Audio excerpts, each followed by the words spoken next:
because, it involves over 2 billion people, 140 crore people from India and over 60 crore people from European Union countries.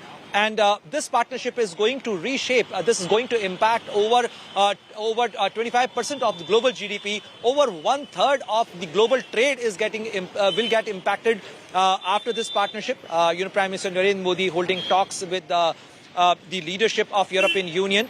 And these talks for the conclusion of India-EU FTA was in progress since last 17-18 years. These talks started in 2007 and got stalled in 2013. And post-COVID, there is a speeding up in the negotiation. And in last 1 year, we have seen a rapid movement in these negotiations. And both sides were keen to conclude this India-EU FTA as soon as possible.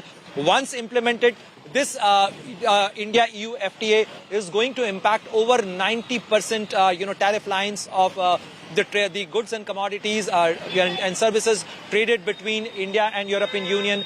India and European Union bilateral trade is over $180 billion currently, and the ambitious target is to double this double this number to over $360 billion. Currently, European Union is India's biggest trading partner, and this FTA is going to give more market access to Indian products, be it gems, jewelry, leather, textile. All the labor-intensive sectors will get more benefit, will get a greater market access to export their products in European Union, in European markets. Besides that, European products will also get more access to Indian markets, be it the European automobile, European, the wines and fine products will get a market access in India. So in all likelihood, it is considered as a win-win partnership. And absolutely. Pranay, they're getting us all the details from outside Hyderabad House, where he's reporting live, and how this is a pivotal mechanism when it comes to India and EU. We witnessed those pictures of that handshake between India and the EU leadership, and most importantly, the finalization of talks when it comes to the FTA that has, remember, taken 20 years. Let me take this back to my colleague Pranay, who continues to stay with us on the broadcast. And Pranay, the question that is being asked again and again, why has the momentum gained revival now? What took 15 years to actually reach this stage? And the factors that have really come in from both sides.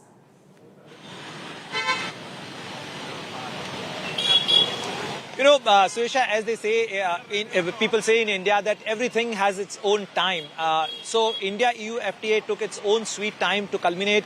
But why now? The timing is the most pertinent point of this India-EU FTA, the biggest trade deal. India is likely to enter with the European Union because post-COVID, Europe has realized that their over-reliance on China is actually getting dangerous, and in fact that leverage can anytime be weaponized. And see the statistics, see the numbers here. European Union's reliance on Chinese supply lines for their solar panels, or be the semiconductor chips, it's over 90%, and that is a very dangerous thing.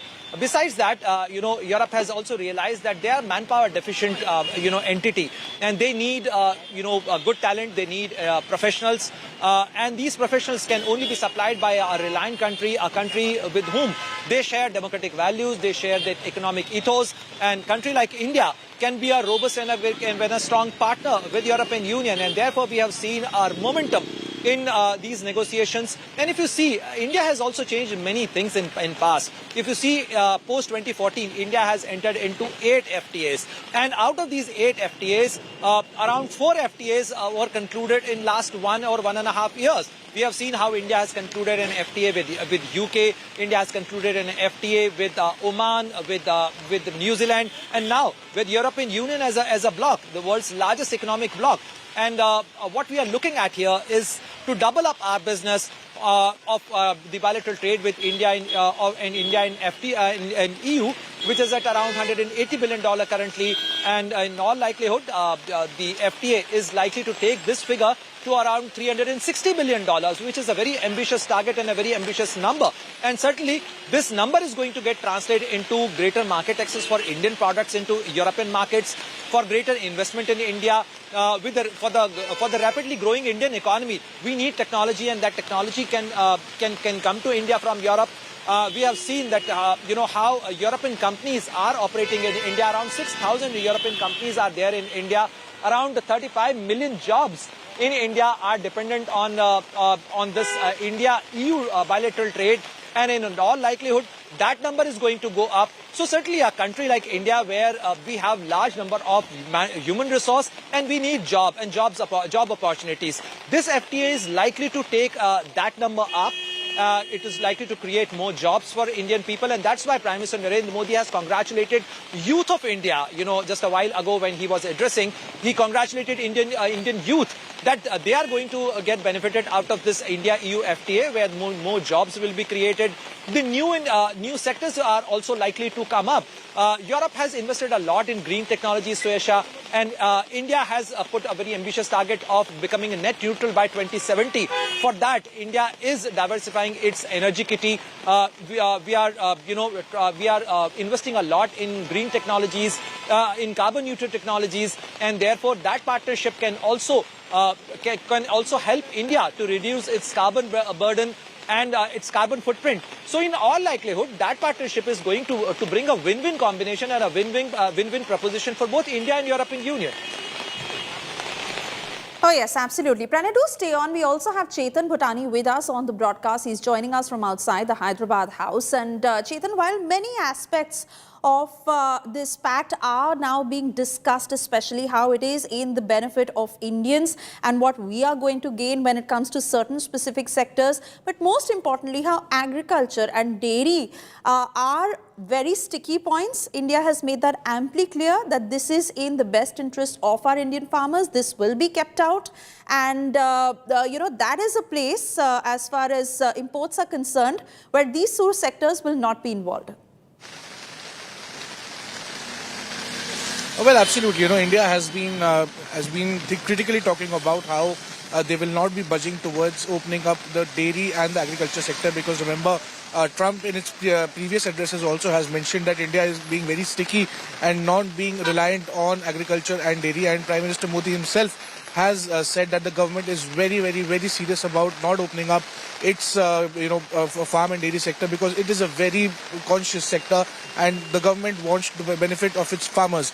But what all sectors are likely to benefit from this deal? Because as Prime Minister announced that this deal has already been signed, and of course it's the mother of all deals, three to four key sectors are likely to be benefit. For India, why is it a big win? The export growth in improved access to pharmaceuticals, textiles, IT, services, chemicals and engineered goods that form a significant part of exports to the EU. FDI could probably be opened up in clean energy sectors, as our guests were probably mentioning before. Advanced technology, supply chain diversification is one key sector where the government and the EU would be working very closely together for India's benefit. Trade scale is another sector where the government would be scaling up its trade massively, because remember, after the US tariffs, the government has pivoted towards opening up the market for various other countries, and with the EU opening up, it would actually remove a lot of trade barriers. So India-EU trade goods crossed about $120 billion in 2024, underlining the economic weight agreement. Suesha, well, how will the European Union, the European countries will benefit? I'd like to add that opportunity of automobiles, machinery, luxury goods, wines and spirit will be the market that would be watched out for, because remember, when these markets get opened up, we would be seeing a lot of European cars, German-made cars coming to India at a very subsidized rates. The government currently imposes about 110% duty on import of CKDs, which means that for a completely built unit you have to pay 110% tax, but now it would be at 40%. So for cars like Volkswagen, Skoda, Mercedes, BMW, Audi, we would be expecting a significant rate cut, and in times to come, the rate could be about in 10%. But yes, that would take a lot of time, because both the houses of parliament in India and in EU need to ratify the trade agreement. So we are expecting a 8 to 10 month timeline until these trade deals come into effect.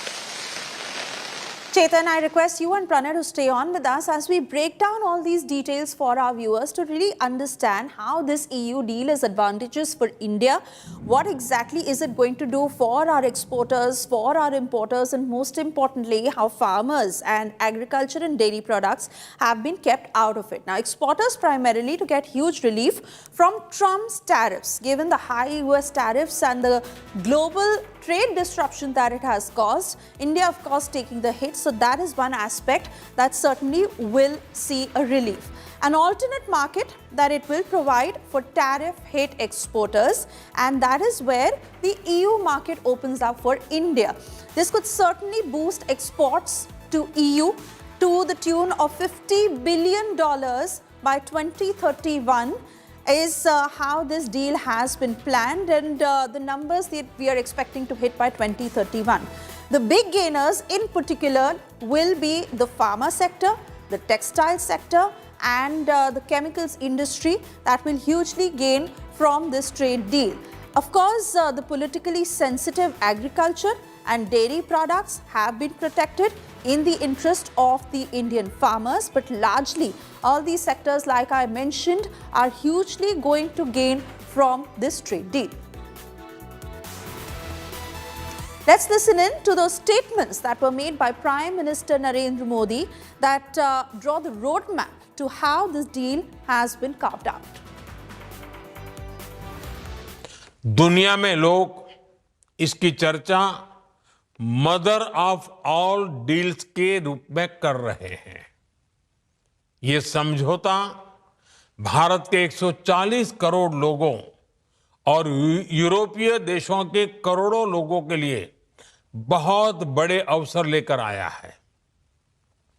ये दुनिया की दो बड़ी economies के बीच तालमेल का एक शानदार उदाहरण बना है।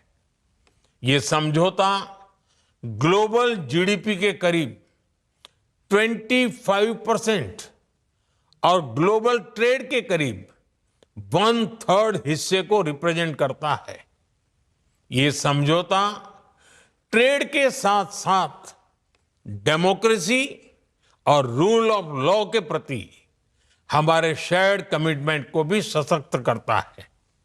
साथियों, ईयू के साथ हुआ ये फ्री ट्रेड एग्रीमेंट ब्रिटेन और एप्टा समझौतों को भी कॉम्प्लीमेंट करेगा। इससे ट्रेड और ग्लोबल सप्लाई चेन दोनों को मजबूती मिलेगी। मैं भारत के नौजवानों को, सभी देशवासियों को इसके लिए बहुत बहुत बधाई देता हूं।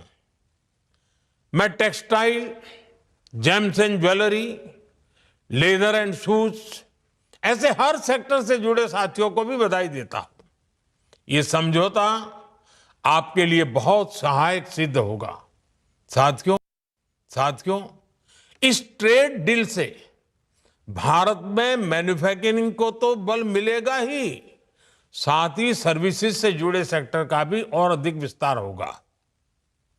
ये फ्री ट्रेड एग्रीमेंट दुनिया के हर बिजनेस, हर इन्वेस्टर के लिए भारत पर कॉन्फिडेंस को और मजबूत करेगा। And let's also take our viewers through the 7 clear takeaways that are set to come out of this trade deal. Remember, it has taken 18 years for the talks to actually finalize now, negotiations that have actually been underway since 2007. But now officially that they are being concluded, and this is one of India's longest and toughest trade negotiations that we are now seeing. Duty-free or low duty access that will come about for nearly 90% plus goods. So that is a direct benefit, both sides, that will cut or eliminate tariffs on over 90% of the traded goods, making exports cheaper and more competitive. It will also be a big boost for India's labor-intensive sectors, Indian sectors that are struggling due to high EU duties that are close to 10%. That are now being worked out, and both sides are set to reduce it, especially for the textiles industry, for the garments, leather sector, footwear, gems and jewelry, chemicals, machinery, that are all set to get a major relief and price advantage in Europe. EU will also gain easier access to India's high tariff markets. India's steep duties, especially on the automobile sector, which is 35.5%, plastics, chemicals, pharma, machinery, that will all see a reduction, and this will be a big win for EU manufacturers as well. Services, trade, that will open up, the FTA liberalizing rules in IT, telecom, accounting, transport, business, services, all these areas where India is globally strong and the EU is a large buyer. Trade diversification, of course, and that is a huge factor for both India and EU, because this also means looking away from US and China shocks, with the US now imposing 50% tariffs and global trade getting disrupted. This deal that will give India huge stability, an alternative market, and reduction over reliance on China-linked supply chains. EU is India's largest goods trading partner, current goods that trade at about $136.5 billion. The services trade that amounts to $83 billion. Now this deal that will massively deepen an already massive relationship and is expected to multiply trade and investments. Let me take this back to my colleague Pranay Upadhyay, who continues to report from outside Hyderabad House. Pranay, most importantly, how this can set as a precedent for the West, given the global trade disruption we see over the imposition of high tariffs by the US, how the US is actually monitoring this development as India and EU near the finalization of this trade deal. Because I also want to refer to a statement that has been made by Scott Bessent, who said that Europe is funding war against itself. You're absolutely right, Suesha. This is not only a trade agreement. This is also a geoeconomic and a geopolitical statement that it's not India who's playing difficult. It's not or European Union who's playing difficult or unfair. This is how the conclusion of economic partnership agreements are being done. This is a statement that how the sensitive sectors, both economies, will try and protect their economically sensitive sectors. Here, both Europe and European Union and India have decided to leave the sensitive sectors and agree on the commonality of the factors. How we can agree on certain points where there is a maximum consensus. So the objective is to maximize the consensus and to minimize the differences here. And that's why agriculture, dairy and some of the other sectors, even in the automobile sector, as Chetan was mentioning, the tariff duty reduction will be a very gradual and in a phased manner, because India also has a robust automobile sector and we have to protect our automobile manufacturers as well. And therefore, on one side, we want to open up our economy, give more market access to European brands, but also we want to protect our manufacturers as well. So therefore, this is for the Washington DC to draw its inferences how they want to deal with India. But we have seen in the past, even in the bilateral trade agreement India concluded with the United Kingdom, it took a lot of time. It took over 3 years of time and a very meticulously done trade negotiation wherein both India and United Kingdom concluded. India-EU FTA, you mentioned that how it took around 20 years to conclude, and how meticulously these trade negotiations were done and concluded. There is a sincerity of effort to conclude a trade deal, but also there is a sensitivity and a mutual respect towards the sensitivity of each other's concern and the markets, because Europe also respected that India's agriculture sector has large number of population dependent on it. Dairy is a sensitive sector for India, and India want to protect its dairy and agriculture sector or fishery sector, and therefore Europe has excluded it. And likewise, in terms of the food products, in terms of the food processing related items in European market, there is a Mercosur deal, in Europe. And post Mercosur deal, there are protests which are still on in European markets and on European streets from the European farmers. So there is a mutual sensitivity on either side as far as the agriculture and dairy sectors are concerned. But here, as you rightly mentioned, that this is for the Washington DC to draw its inferences and conclusions that how they want to deal with the global trade order. But the Scott Bessent statement you pointed out regarding India or European Union fueling the Russian war machine against Ukraine. If you go by the same logic, then US is also trading with India, and over $100 billion trade is being done between India and United States. So if you go by the same logic, then can one say that US is funding the Russian war machine, because if US is giving money to India in exchange of some trade or some exports, then same money is being used to purchase the Russian oil. And this is how the US economy or US treasury or US taxpayer money is going to Moscow. Then this is very impossible to do trade if we try and link the trade and geopolitics in such simplistic terms, because you have to see how the trade negotiations and trade partnerships are to be curated and be over the course of time. With the World Trade Order, or with the World Trade Organization led global trade order, we have built a system in this globalized world to have mutual linkages, mutual partnership, and what is being done here between India and EU through this FTA is not only building a partnership in terms of the goods and services, but also a partnership and an intertwined linkage between the supply chains. Like India is producing pharmaceutical products. But for pharmaceutical products, a lot of heavy machinery is being imported from Europe, and that generic drug which is produced in India through the pharma sector is then exported to European market. So there is an interdependence, there is a logistic supply chain dependence, and this is how the intertwined system works. That both India and EU economies are trying to link their economic system. They are trying to create a greater good for both the economies here. Oh yes, absolutely, Pranay. And I request you to stay on with us before we take this to our colleague Chetan. Let's once again listen into how Prime Minister Narendra Modi has put down the details of how the trade negotiations are now being finalized. समझौता global GDP के करीब 25% और global trade के करीब 1/3 हिस्से को represent करता है। दुनिया में लोग इसकी चर्चा मदर ऑफ ऑल डील्स के रूप में कर रहे हैं। ये दुनिया की दो बड़ी इकोनॉमीज के बीच तालमेल का एक शानदार उदाहरण बना है।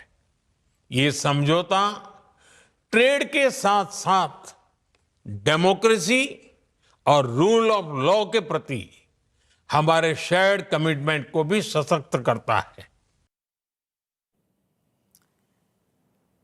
I now go back to my colleague Chetan Bhutani, who is also live from outside the Hyderabad House, to really understand the implications of this bilateral trade between India and EU, especially in terms of Chetan, who is to benefit more, India or EU? Secondly, in terms of the sectors where India is looking at a greater relief when it comes to IT, pharmaceuticals, textile, automobiles, and most importantly, will Indian MSMEs gain greater access, or can they be crowded out by larger European corporations?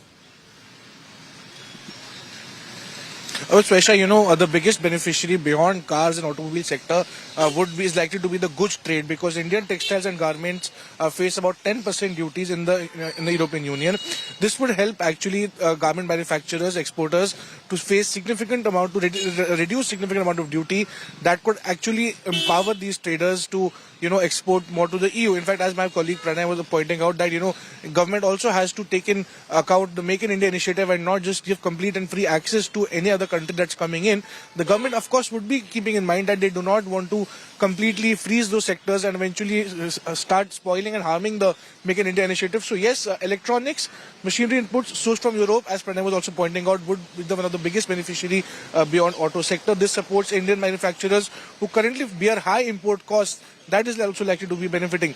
But, Swesha, one important factor that we should take into account for our viewers is, of course, how the EU would be treating its carbon rule and industry costs. Remember, the CBAM, which is the carbon border adjustment mechanism, is one of the most critical and the most contentious factor that has been discussed with India and EU. Of course, globally, the CBAM actually disallows and discourages exports to the EU when it comes to industries who are actually polluting, be it iron ore, be it cement, be it steel. So India exports significant amount of aluminium, steel and iron ore to the EU, and that is also likely to be taxed under the CBAM rule, which also would be a lot of discouragement to the exporters. But yes, we never know. Once we actually have the fine print of the trade deal, we would know how the big CBAM issue has been taken care of by the government and the EU under the FTA. Well, India has been actually pushing for longer transition timelines and flexible requirements.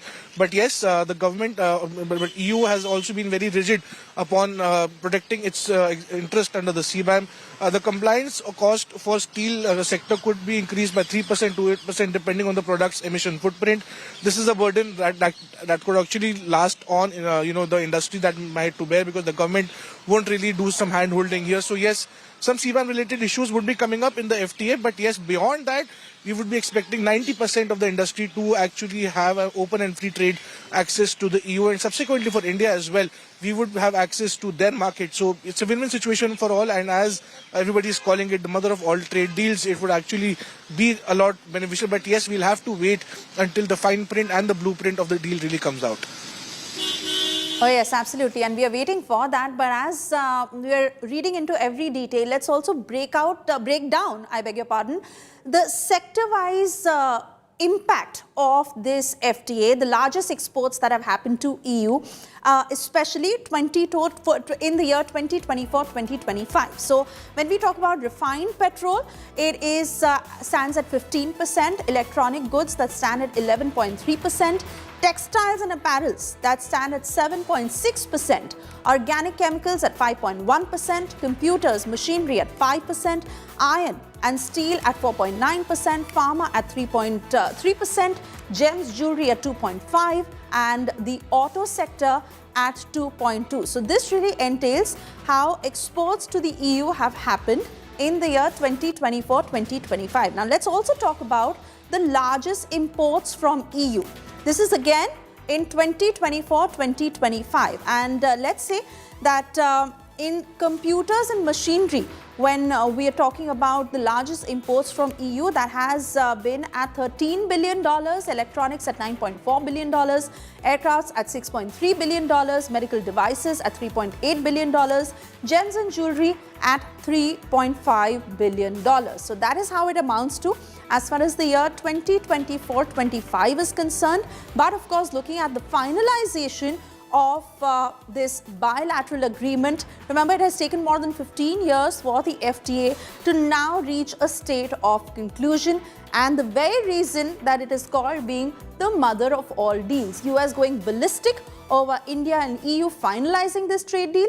US Treasury Secretary Scott Bessent has said that EU is funding war against themselves. He's accused European buyers of indirectly funding the Russia-Ukraine war by purchasing oil products refined in India from Russian crude, even as the US targeted New Delhi with tariffs. Speaking to the US media, Bessent defended Trump administration's decision to impose steep tariffs on Indian goods, arguing that European governments are undermining their own security stance through continued energy trade. Bessent's remarks that come as New Delhi and Brussels are set to formally announce the conclusion of these negotiations on a comprehensive free trade agreement at a high-level summit that is underway today.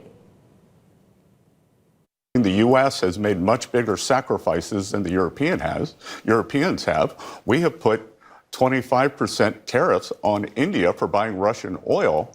Guess what happened last week? The Europeans signed a trade deal with India.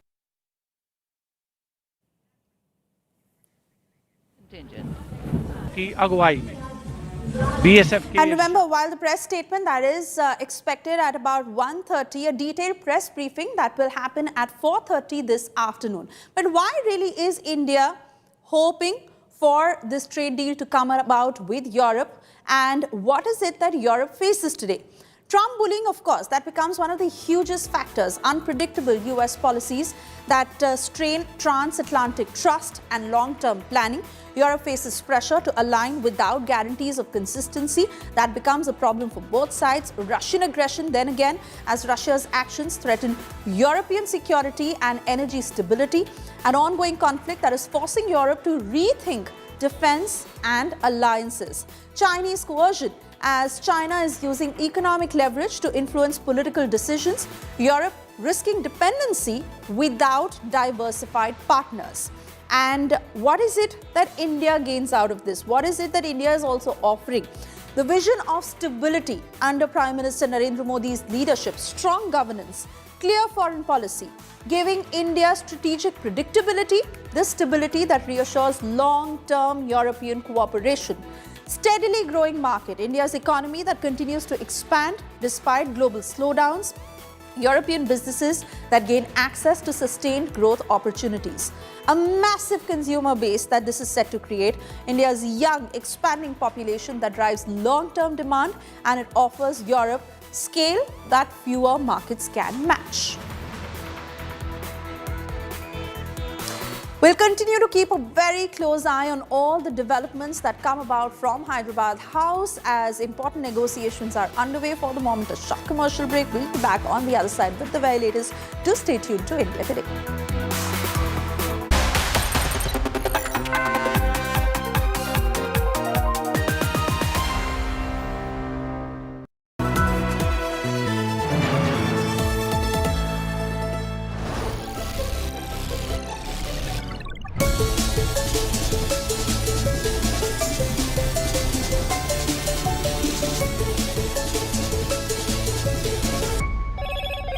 Hello motto.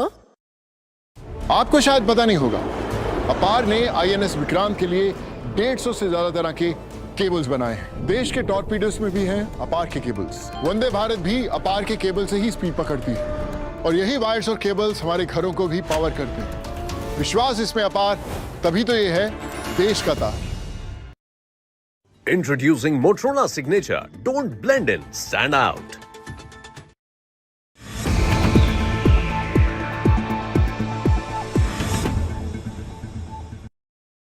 Hi, Sana here with a quick AQI update. Delhi 490, Mumbai 168, Kolkata 192, Bangalore 57, Chennai 133, Hyderabad 160.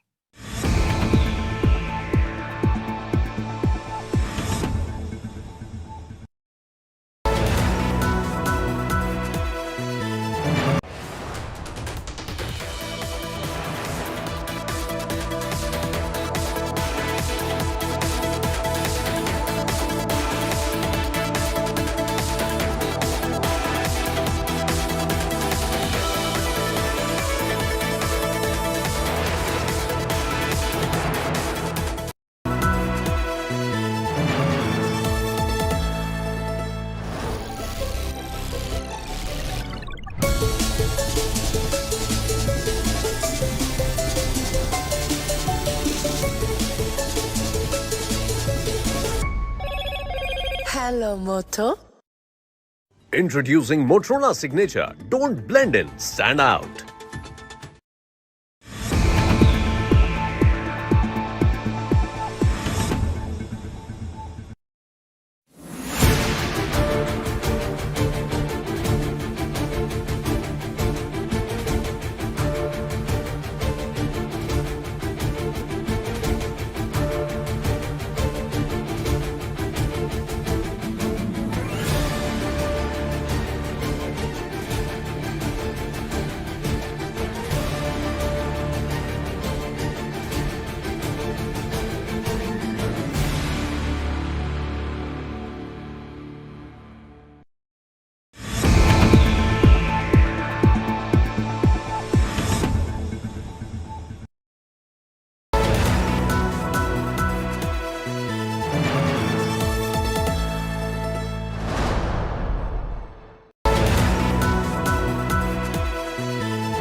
Thank you for staying with India Today. I'm Suesha Samant and we cut across to more breaking news coming in. Details of a possible liquor scam in Karnataka that has now caused a fresh storm for the Siddaramaiah government after Karnataka Wine Merchants Association has levelled explosive allegations of massive corruption in the excise department. The association that is claiming that in just 2 years, nearly 6,000 crore rupees has been siphoned off through a systematic bribe network linked to bar and liquor licenses. Now, according to the association president, even a basic CL7 bar license in Bengaluru allegedly costs 1 to 2 crore rupees in bribes, with rates that have been fixed by officials, quote unquote, and money purportedly flowing to the minister and department officers.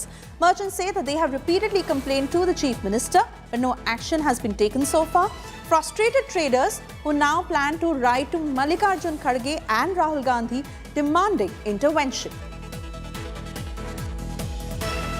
ತಾವು ತಮ್ಮ association ಪರವಾಗಿ ರಾಹುಲ್ ಗಾಂಧಿಗೆ ಪತ್ರ ಬರೀಬೇಕು ಅಂತ ತೀರ್ಮಾನ ಆಗಿದೆಯಾ sir?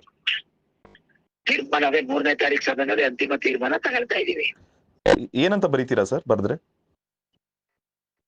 ಏನಿದೆ ಭ್ರಷ್ಟಾಚಾರದ ಬಗ್ಗೆ ಈ ತರ ಇದೆ, ದಯವಿಟ್ಟು ಕಂಟ್ರೋಲ್ ಮಾಡಿ ಅಂತ ಬರೀತೀವಿ ಸರ್. ಸರ್ ಇದ್ರಲ್ಲಿ ಮೇನ್ ಕಿಂಗ್ ಪಿನ್ ಯಾರು ಸರ್? ಯಾರಿಗ ಹೋಗ್ತಿದೆ ಸರ್ ಇದು ಭ್ರಷ್ಟಾಚಾರದ ಹಣ ಎಲ್ಲ ಎಲ್ಲಿಗೆ ಹೋಗ್ತಿದೆ ಸರ್? ಸರ್ ಎಲ್ಲರೂ ಕಿಂಗ್ ಪಿನ್ಗಳೇ ಸರ್, ಇಂಥವ್ರು ಅಂತವ್ರು ಅಂತ ಹೇಳಂಗಿಲ್ಲ. ಅಲ್ಲ, ಯಾಕಂದ್ರೆ ಮಂತ್ರಿಗಳಿಗೆ ಹೋಗುತ್ತಾ ಅಥವಾ ಬರೀ ಅಧಿಕಾರಿಗಳಿಗೆ? ಇಲಾಖಾ ಸಚಿವರಿಂದ ಹಿಡಿದು ಅಧಿಕಾರಿಗಳವರೆಗೂ ಇದೆ ಸರ್. ಓಕೆ. ಮೊನ್ನೆ ಒಂದು 25 ಲಕ್ಷ ತಗೊಂಡು ಲೋಕಾಯುಕ್ತ ದಾಳಿಗೆ ಸಿಕ್ಕಾಕೊಂಡಿದ್ರು ಸರ್ ಅಬಕಾರಿ ಸಾಕ್ಷಿ. ಗೊತ್ತಿದೆಯಲ್ಲ, ನಾನೇನ್ ಹೇಳ್ಬೇಕು ಸರ್ ಅದ್ರ ಬಗ್ಗೆ? ಲಂಚ ನಡೀತಾ ಇದೆ ಅನ್ನೋದು ಸತ್ಯ ತಾನೆ? ಕರೆಕ್ಟ್. ಅಲ್ಲ, ರೇಟ್ ಎಷ್ಟಿದೆ ಸರ್ ಈಗ CL7 ಎಷ್ಟು ತಗೊಂತಾರೆ ಸರ್? ಸರ್ ಅದು ಒಬ್ಬೊಬ್ಬರು ಡಿಸಿಗಳು ಒಂದೊಂದು ರೇಟ್ ಫಿಕ್ಸ್ ಮಾಡ್ಕೊಂಡಿದ್ದಾರೆ. Average sir? ಸರ್ ಬ್ಯಾಂಗ್ಳೂರ್ನಲ್ಲೇ ಎಷ್ಟಿರೋದು? ಎಷ್ಟು ಸರ್? ರಾಜಧಾನಿನಲ್ಲೇ ಕೂಡ ಅಲ್ಲಿ ನೋಡಿದ್ರಲ್ಲ 2 ಕೋಟಿ 1 ಕೋಟಿ ಏನ್ ಬಾಯಿ ಬಂದಂಗ ಏನ್ ಡೀಸೆಲ್ ಬಿದ್ದಿದೆ ಸರ್ ಹಣ. ಒಂದೊಂದು ಲೈಸೆನ್ಸ್ 2 ಕೋಟಿ ಅಥವಾ 1 ಕೋಟಿ? 1 ಕೋಟಿ 2 ಕೋಟಿ. CL7ಗೆ 1 ಕೋಟಿ ಪ್ಯಾಕೇಜ್ ಅಂತಾರೆ ಸರ್ ಬ್ಯಾಂಗ್ಳೂರಲ್ಲಿ. Okay sir. ಯಾವ್ದೋ ಆಮೇಲೆ ಏನ್ ಸರ್ ಈ ಲಂಚ ಕೊಡೋರು ಯಾರಾದ್ರೂ ನಮ್ಗೆ ಡೈರೆಕ್ಟ್ ಆಗಿ ಕೊಡ್ತಾರಲ್ಲ, ಕದ್ದಿಗೆ ಮುಚ್ಚಿ ಅದೆಲ್ಲ ಮಾಡ್ಬೇಕು ಮಾಡ್ತಾರೆ ಸರ್. ಅದು ದಿನನಿತ್ಯ ನಡೆಯುವಂತ ಸರ್. ಒಟ್ಟು ಲಾಸ್ಟ್ 2 ವರ್ಷದಲ್ಲಿ ಎಷ್ಟು ಲಂಚ ಪಡೆದಿರ್ಬೋದು ಸರ್ ಅಬಕಾರಿ ಸಚಿವ ಕಡೆಯಿಂದ, ಇಲಾಖೆಯಿಂದ? ಅಯ್ಯೋ ಸರ್, ನನ್ನ ಪ್ರಕಾರ ಒಂದು ವರ್ಷಕ್ಕೆ ಟೋಟಲ್ ಎಲ್ಲಾ ಲಂಚ ಸೇರಿದ್ರೆ 3,000 ಕೋಟಿ ಆಗ್ಬೋದು. 3,000 ಕೋಟಿ ಆಗತ್ತೆ ಎಲ್ಲ ಅಬಕಾರಿ ಇಲಾಖೆದ್ ಮಾತ್ರ? ಎಲ್ಲಾನಿಂದ ಹಿಡಿದು ಸರ್, ಇಡೀ ರಾಜ್ಯದ್ದು ಎಲ್ಲ ಲೈಸೆನ್ಸ್ ರಿನ್ಯೂವಲ್ ಎಲ್ಲ? ಹೌದು ಹೌದು ಸರ್, ಹೌದು. 3,000 ಕೋಟಿ ಒಂದು ವರ್ಷಕ್ಕೆ ಅಂದ್ರೆ 2 ವರ್ಷಕ್ಕೆ ಅಂದ್ರೆ 6,000 ಕೋಟಿ ಆಯ್ತಲ್ಲ ಸರ್? ಏನ್ ಬೇಡ. ಓಕೆ ಸರ್, ತಾವು ಮುಖ್ಯಮಂತ್ರಿಗಳಿಗೆ ಗಮನಕ್ಕೆ ತಂದಿದ್ದೀರಾ? ಅವ್ರಿಗೂ ಪತ್ರ ಬರ್ತಿದ್ರಿ ಏನಾದ್ರು? ಸರ್ ಎಲ್ಲ ಹೋಗಿ ಅವ್ರ ಮುಂದೆನೆ ಮಾತಾಡಿ ನಮ್ ಕಷ್ಟ ಸುಖ ಎಲ್ಲ ನಾನು ಮನವರಿಕೆ ಮಾಡಿ ಎಲ್ಲಿಗೆ ಹೋಗಿ ಮಾತಾಡ್ಕೊಂಡ್ ಬಂದಿದೀವಿ ಸರ್. ಈಗ ಫ್ರೀ ಸಿಗಲ್ಲ ಅಂತ ಹೇಳಿ ಓಕೆ ಒಪ್ಕೊಂಡು ಕರೆಸ್ತೀನಪ್ಪ ಎಲ್ಲರೂ ಅಧಿಕಾರಿಗಳನ್ನ ಕರೆಸಿ ಮಾತಾಡ್ತೀನಿ ಅಂತ ಹೇಳಿದ್ರು. Okay sir. ಏನೋ ಮಾತಾಡ್ದಂಗ ಆಗಿಲ್ಲ sir. Okay sir. So action ಅಂತ ಒಂದ್ ಮಾಡ್ತೀನಿ ಅಂತ ಹೊರಟಿದ್ರಲ್ಲ, ಹೌದು, ಅದನ್ನು ಕೂಡ ಅವ್ರ ಗಮನಕ್ಕೆ ತಂದ್ವಿ. ಸೊ ಒಟ್ಟು ಈಗ ಕೊನೆಯದಾಗಿ ನೀವು ರಾಹುಲ್ ಗಾಂಧಿಗೆ ಲೆಟರ್ ಬರೀಬೇಕಂತ ಇದ್ದೀರಾ sir? High command sir, Rahul Gandhi ಅಂದ್ರೆ ಮಲ್ಲಿಕಾರ್ಜುನ್ ಖರ್ಗೆ ಅಧ್ಯಕ್ಷರು, ರಾಹುಲ್ ಗಾಂಧಿ ಹೈಕಮಾಂಡ್ ಬರೀತೀವಿ sir. No evidence, nothing. Unnecessary our name badnaam karne ke liye doing this work. So how will you face it? Because BJP is going I have no evidence how to face. What is this? So you want that BJP should bring evidence, then only you... Yeah, if we have evidence, ask me. Otherwise, unnecessary, totally name badnaam करने के लिए सरकार कट्टे से तरली के Dzire doing this work. NDA MLCs and MLAs here in front of the Gandhi statue are protesting, both BJP and JDS, against the excise minister.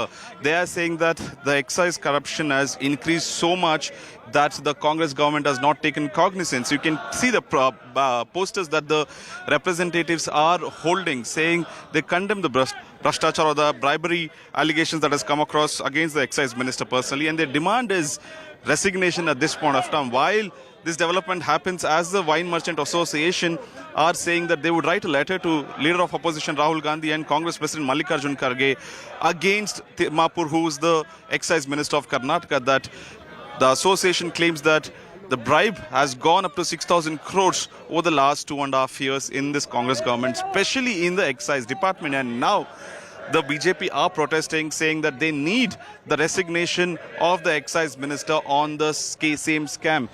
They have moved an adjournment motion also in the House, in the floor of the House. The BJP has sought answers from the excise minister on the floor of the House. They have given a notice to the speaker and asked for a discussion on the floor of the House today. We'll have to wait and see. Perhaps would the discussion happen, and what would the reply of the excise minister and the government be? Nagarjun Dwarkanath for India Today. I have no idea of this, who the association, who are these people, I have no clue. So I can't make a comment without knowing things. And it's better, I think the excise minister himself can reply to this. Okay? the only intention of Congress government in Karnataka is to loot the state. We have been telling Congress party wants to come to power in Karnataka because they want to become an ATM for the Congress High Command. This has been proved again and again. In the excise scam, it's a more than 6,000 crore scam, wherein excise minister himself is involved, his family members are involved, and proof has already been emerged. What liquor association is claiming more than 6,000 crores of corruption in the last 2.5 years in the excise department. Presently, the liquor minister, Timmapure, and CM, both are involved. That's why the liquor association last 6 months back, they went to meet CM. There is no reply. No, now they are going to give the protest. Almost 6,000 crore rupees has been collected and given to this government through a minister, Timmapur, so that this is the biggest scam in the government now, so that we moved papers to remove immediately the excise minister Timmapur, but this government is not doing anything. But today also we are protesting against the same, and we will take the issue in the House also. Cutting across to my colleague Sagai Raj, who's been tracking all the developments and the many responses that have come so far. Sagai Raj, the opposition, of course, up in arms in Karnataka, and the excise minister who's denying all these allegations. But these are explosive allegations, and even if these bribes were being paid, the fact that they claim that Siddaramaiah government was in the know-how, they had taken it, but no heed was paid to these allegations.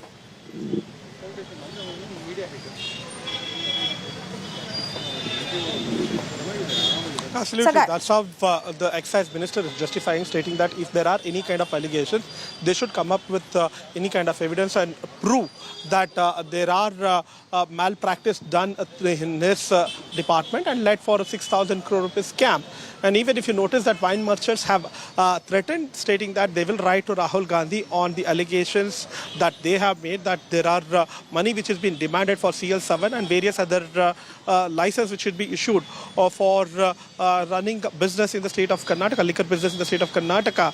Whereas the government still maintains that if there are any proof or any evidence that they can produce, they can go ahead and produce, and they will take, they will order for an investigation. Even Timmapura is stern on it, saying that he will not tender resignation on the demand of BJP. He will answer all the questions on the floor of the House, and he still claims that he is innocent and all allegations are baseless. All right, Sagai, we'll wait and watch how this story develops, and most importantly, if there is a detailed inquiry into these sort of allegations. For the moment, we cut across to more breaking news coming in.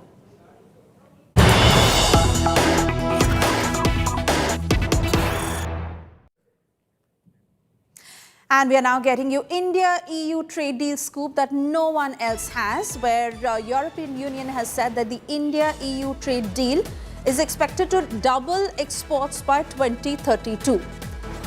Scoop 1, where no tariff will be levied on EU chemicals. There will be no tariff on 90% of EU surgical tools. Scoop 3, there will be no tariff on EU optical tools. There will be no tariff on EU-made planes or spacecrafts. And there will be lesser tariff on machinery and pharmaceuticals is what EU sources are claiming. India-EU deal, where tariffs on EU's chemicals are to be eliminated for almost all products, according to sources within the EU. And as part of this deal, tariffs on EU's optical, medical, surgical equipment are all to be eliminated for 90% of EU products. Now, as per negotiations that are underway towards finalizing this deal, the deal is expected to double EU trade exports to India by 2032 is what EU is saying. And tariff on EU's aircraft, spacecraft are all to be eliminated for almost all products, is what EU has claimed. They've said that tariffs of up to 44% on machinery, 22% on chemicals, 11% on pharmaceuticals will be mostly eliminated. Let me take this to my colleague Geeta Mohan, joining us now from the newsroom on this exclusive scoop that India Today has and what the breakdown entails. Well, these are the nitty-gritties of what the India-EU deal is going to look like. Although it's only an announcement today, but that's a major one because this is a conversation and a negotiation that has been going on for years. And right now we're looking at the conclusion of the biggest trade deal between India and 27 member states of the European Union. So it's massive, and that's the reason why if you see the list of things where India is to benefit and Europe is to benefit, it's massive. It spans an entire stretch of all sectors, whether it's the auto sector, medical sector, space and aeronautics, defense sector. We're looking at all products that we see exchange of between India and Europe, where things are going to become way cheaper.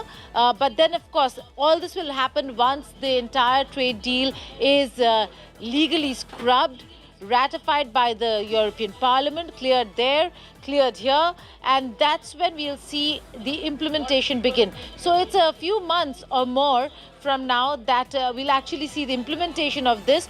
But the way it's looking right now, it's fantastic because it not only brings down cost and prices, and both countries stand to gain when it comes to reduced tariffs between India and the European Union, but also the fact that it comes at a time when Europe and India are reeling under massive tariff threats by the United States of America. Alternatives, becoming a supply chain hub, a manufacturing hub is essential, and over here that is exactly what the two sides are looking at, ensuring that there is forward movement in terms of trade, that trade blocks and roadblocks when it comes to doing trade between India and Europe are done away with. But on the other hand, also looking at manufacturing, make in India, getting all these companies to maybe come and assemble and produce in India, making a lot of these automobiles, medical equipments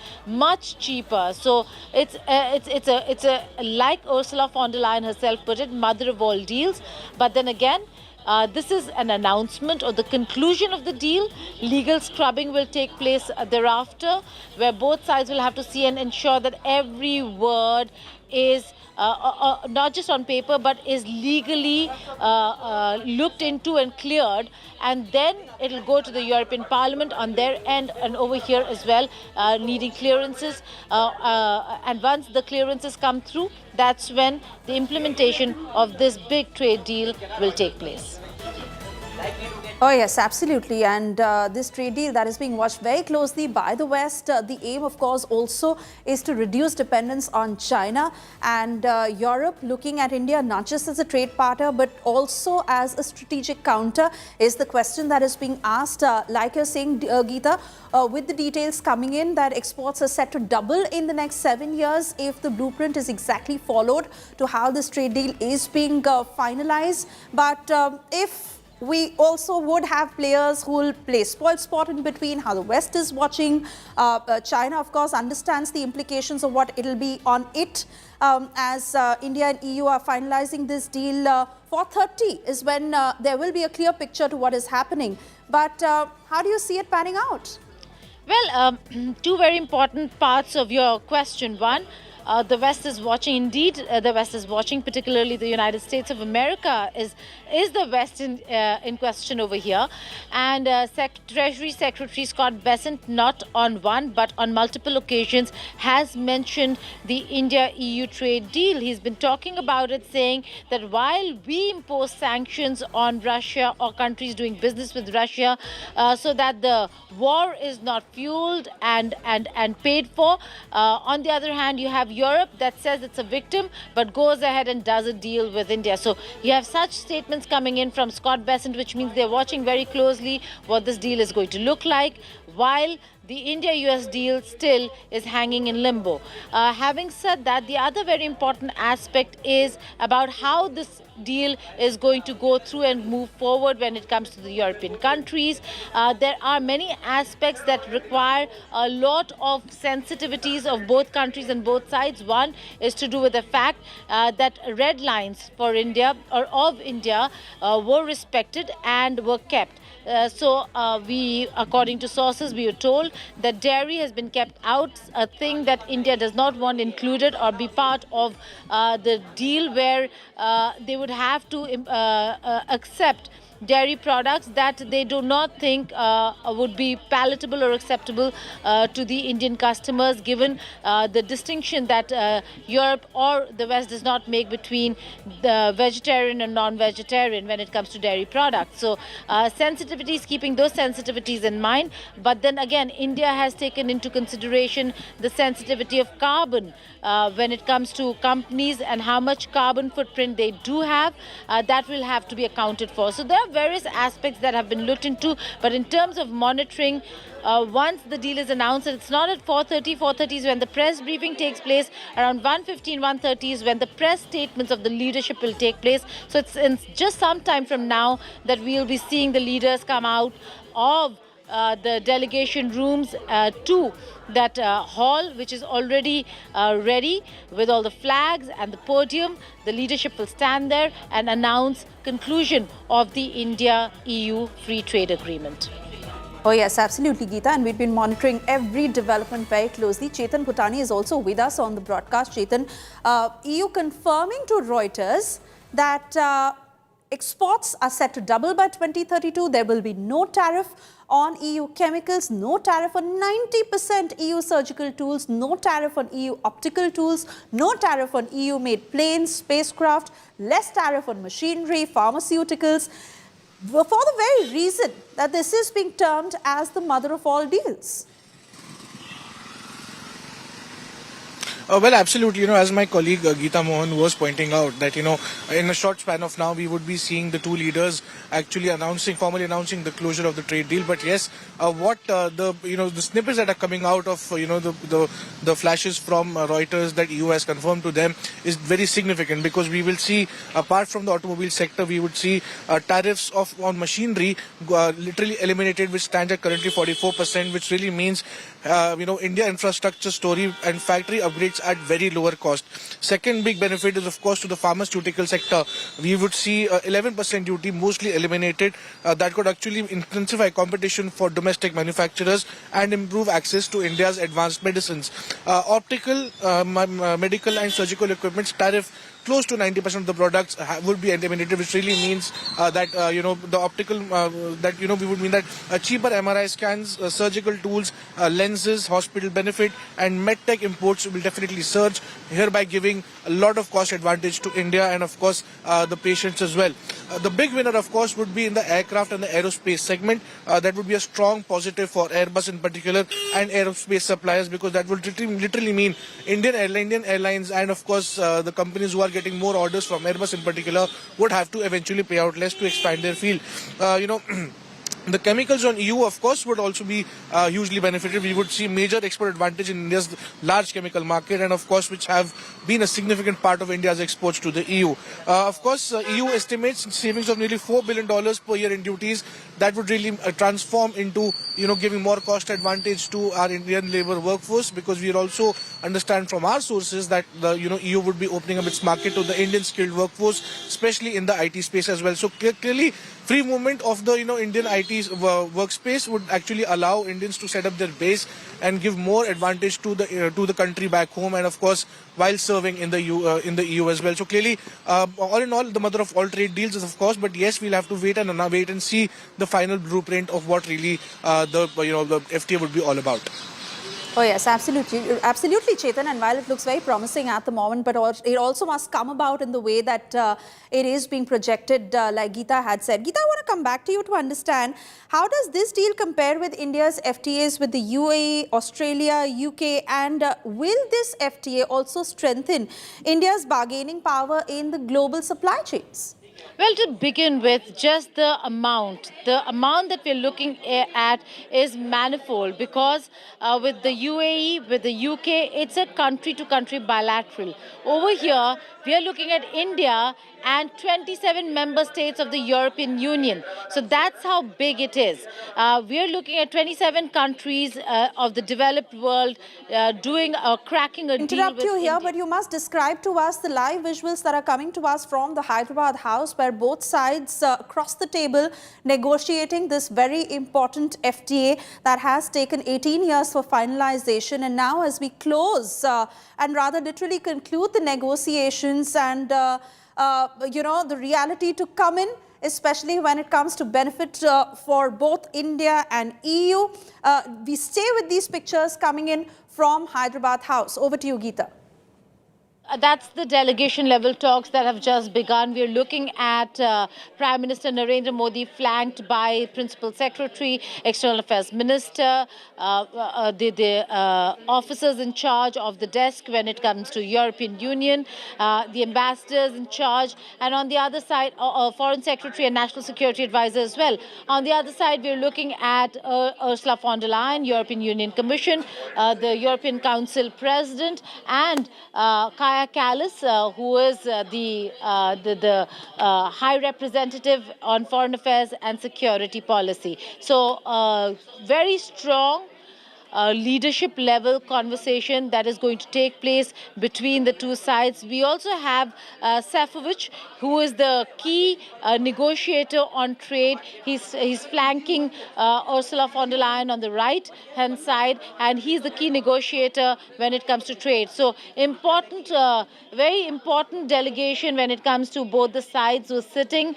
They're the ones who ensured that every aspect of the trade deal are dealt with, every area is looked into, and therefore right now they're looking at a conclusion of the trade deal which will be announced, given that both sides worked very hard, tirelessly, endlessly when it comes to every aspect of the trade deal between India and the European Union. These are 27 member states, so the money that we're looking at in terms of both sides, not just saving on tariffs, but also in terms of markets opening up and how much more business the two sides can really do, is massive. So this is mother of all the deals, because it's not a bilateral one-to-one, one country with the other. It's India doing business with 27 member states of the European Union. So we're looking at all the automobile, and mind you, Europe is the hub of premium auto sector, and all those automobiles are going to be much cheaper in India. Same goes with medical equipment. Same goes with a lot of other things when it comes to technology, when it comes to equipments, the defense sector. The fact that we're discussing trade, and which is mother of all the deals, as Ursula von der Leyen has spelt out, but that's not the only thing that has happened today. There was an entire conversation between Defense Minister Rajnath Singh and High Representative Kaya Kallas on defense and strategic partnership between the two sides. That, in terms of what is written on the dotted lines, how it really spells out, and what kind of defense partnership are the two sides looking at, could be a game changer in the Indo-Pacific waters. So again, we're waiting for all the details to emerge on that defense strategic partnership as well.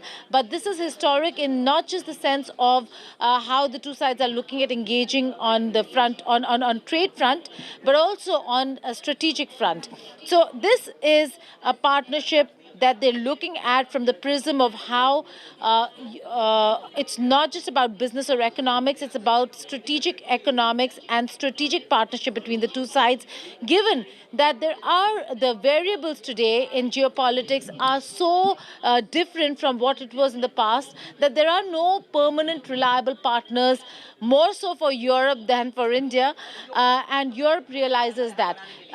The Russia-Ukraine war had really soured ties between India and Europe, to the extent that there were questions being raised on India's relations with Russia. India did explain it the language may have been different, but India did try to explain as to what India was trying to do when it came to the partnership with Russia. Having said that, now there's a realization with Russia having a conversation or in conversation with the United States of America that the dynamics of geopolitics has completely changed, and that's the reason why the timing is such that at this point in time, Europe needs India, as does India need Europe. And that's why we saw an expediting of the process when it comes to conversations, engagements, meeting every now and again to ensure that the trade deal comes through. There was a lot of hope that India had pinned on cracking the India-US India-US trade deal, but that has not come about, although we do know that DC is monitoring this deal very, very closely. But it's the India-EU trade deal that has come about before the India-US deal has even begun to look like it's coming to a concluding page. At this point in time, it's this deal that could give India and the European Union a breather of sorts when it comes to all the tariffs that they have been suffering at the hands of the United States of America. Oh yes, absolutely. And the very reason it's being termed as the mother of all deals, we see both sides there concluding this deal as talks have been underway. And, you know, Geeta, there have been so many questions of why it has taken 15 years. Why has it gained momentum now? Why such a revival? But you clearly explained to us why. All of that is because both India and EU need each other more than ever. And of course, like you said, that the US watching very closely, China understanding the very reason of why EU is also wanting to decrease dependence on China, decrease reliance on China, but really the crucial factor of whether it'll all come about, and that too within the given timeline, to understand that everything is followed to the T, while we understand that the sectors that are hugely to benefit, and there is a sense of relief coming in for them to understand that literally a few months from now and they would be able to experience all the relief that is being promised. But for all of that to come about in the given timelines is the question.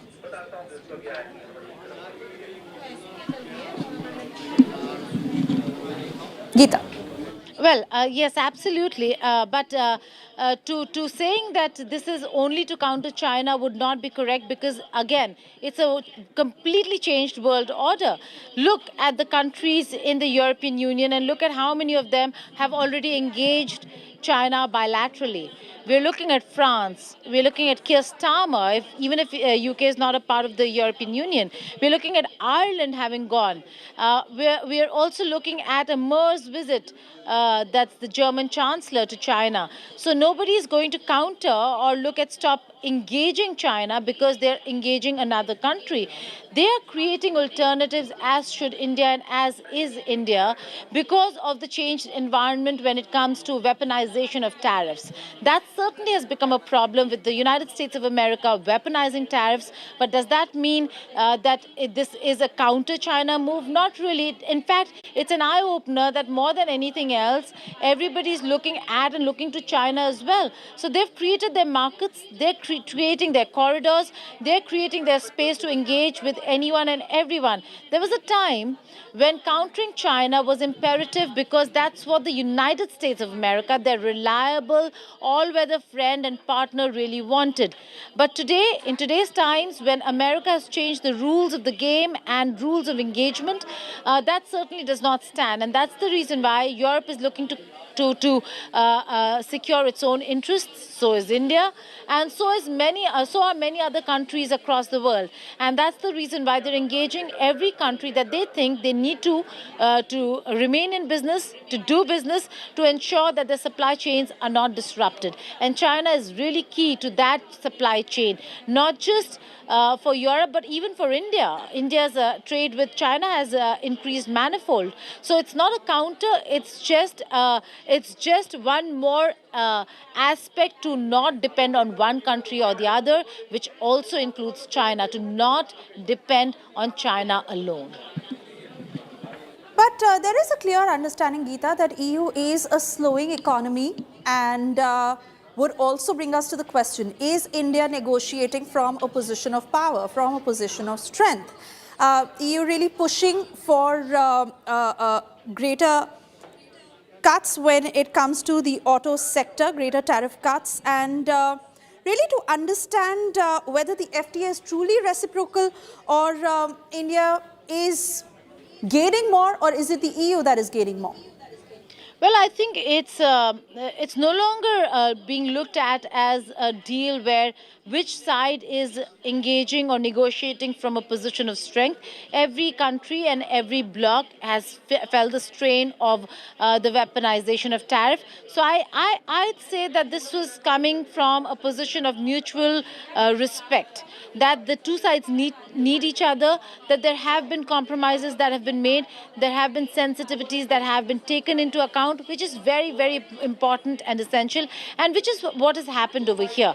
Are there going to be pluses and minuses and compromises? Of course, that goes without saying for any deal when it comes to various aspects and sectors. Did the Europe want access to the dairy sector? Of course they did. But did India give in? Not really. Similarly, did Europe compromise on ensuring that the carbon footprint of companies is something that's accounted for? Not really. And did India give in? Of course it did. So there are various areas where you are negotiating and compromising, but I no longer see trade deals as who has an advantage or who sits at a position of power, because everybody is looking at this ticking time bomb that sits in DC, where you're threatened every now and again with tariffs, and at this point in time you need to have alternatives that are fluid, that are continuous, that allow stability, and that do not disrupt markets the way one decision does from one country. And that's why these alternatives and these trade deals are important. They relax tariffs so that countries can do business more smoothly and favorably to each other's markets and interests, which is what this trade deal is also about, as are all other trade deals that India has signed and cracked with various other countries. The only difference, like I said before, is that they're bilateral in nature, and over here there are 27 member states all together cracking a deal, concluding a deal with India. Geeta and Chetan, I request you to stay on with us as we also explain to our viewers the tariff impact of the India-EU deal. Tariff-free imports into India is what this deal is looking to cut. So what will this mean? This will mean that almost all chemicals come into this ambit. 90% of optical, medical, surgical equipment by the EU will come into this ambit. Aircraft, spacecraft, that will be tariff-free when it also comes to most machinery, chemicals, pharma products. In terms of the auto sector, where the EU largely dominates that sector, that will see a gradual fall to 10%, capped at 250,000 vehicles a year, which also means cheaper vehicles when it comes to, those vehicles in India. Privileged access for financial maritime services, savings of up to 4 billion euros in duties, trade exports to India that will be doubled by 2032 is what this deal is aiming to do. Let's listen to what Prime Minister Narendra Modi had said as he laid down the roadmap of what the finer details of this deal entails. इस trade deal से भारत में manufacturing को तो बल मिलेगा ही, साथ ही services से जुड़े सेक्टर का भी और अधिक विस्तार होगा। ये फ्री ट्रेड एग्रीमेंट दुनिया के हर बिजनेस, हर इन्वेस्टर के लिए भारत पर कॉन्फिडेंस को और मजबूत करेगा। ये समझौता ग्लोबल जीडीपी के करीब 25% और ग्लोबल ट्रेड के करीब 1/3 हिस्से को रिप्रेजेंट करता है। दुनिया में लोग इसकी चर्चा मदर ऑफ ऑल डील्स के रूप में कर रहे हैं। ये दुनिया की दो बड़ी इकोनॉमीज के बीच तालमेल का एक शानदार उदाहरण बना है। ये समझौता ट्रेड के साथ साथ डेमोक्रेसी और रूल ऑफ लॉ के प्रति हमारे शेयर्ड कमिटमेंट को भी सशक्त करता है। दुनिया में लोग इसकी चर्चा मदर ऑफ ऑल डील्स के रूप में कर रहे हैं। ये समझौता भारत के 140 करोड़ लोगों और यूरोपीय देशों के करोड़ों लोगों के लिए बहुत बड़े अवसर लेकर आया है। ये दुनिया की दो बड़ी इकोनॉमीज के बीच तालमेल का एक शानदार उदाहरण बना है। ये समझौता ग्लोबल जीडीपी के करीब 25% और ग्लोबल ट्रेड के करीब 1/3 हिस्से को रिप्रेजेंट करता है। ये समझौता ट्रेड के साथ साथ डेमोक्रेसी और रूल ऑफ लॉ के प्रति हमारे शेयर्ड कमिटमेंट को भी सशक्त करता है। साथियों, ईयू के साथ हुआ ये फ्री ट्रेड एग्रीमेंट ब्रिटेन और एप्टा समझौतों को भी कॉम्प्लीमेंट करेगा।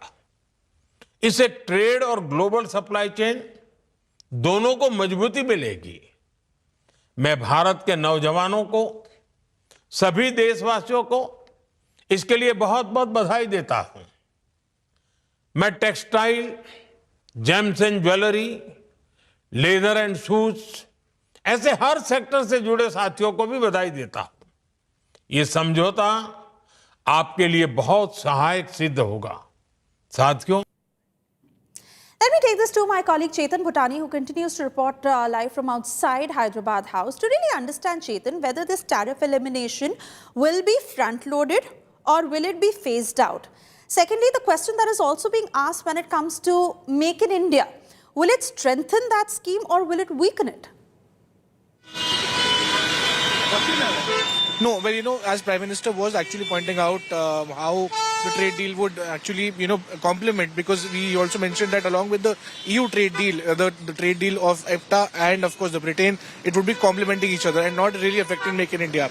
Because if you see 2 to 3 key sectors that the government is being very serious about, of course, is the agriculture and the dairy sector. The government has actually not opened its door to any country as far as the FTAs are concerned for dairy and agriculture sector. That's of course because they want to protect Make in India and the interest of its farmers as well. Secondly, we see the doors for automobile initiative, because if you see the fine print of the India-EU trade deal and other countries, you will see that the government has capped the import of luxury cars or cars above a certain limit, and government has of course actually reduced the duty from 110% to 70% with respect to the EU trade deal.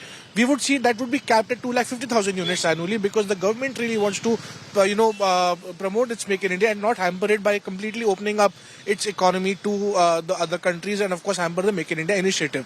But yes, 3 to 4 key sectors that would really benefit and of course give a boost to Make in India would be of course with the machinery, chemicals, aerospace, cars and the pharmaceutical industry.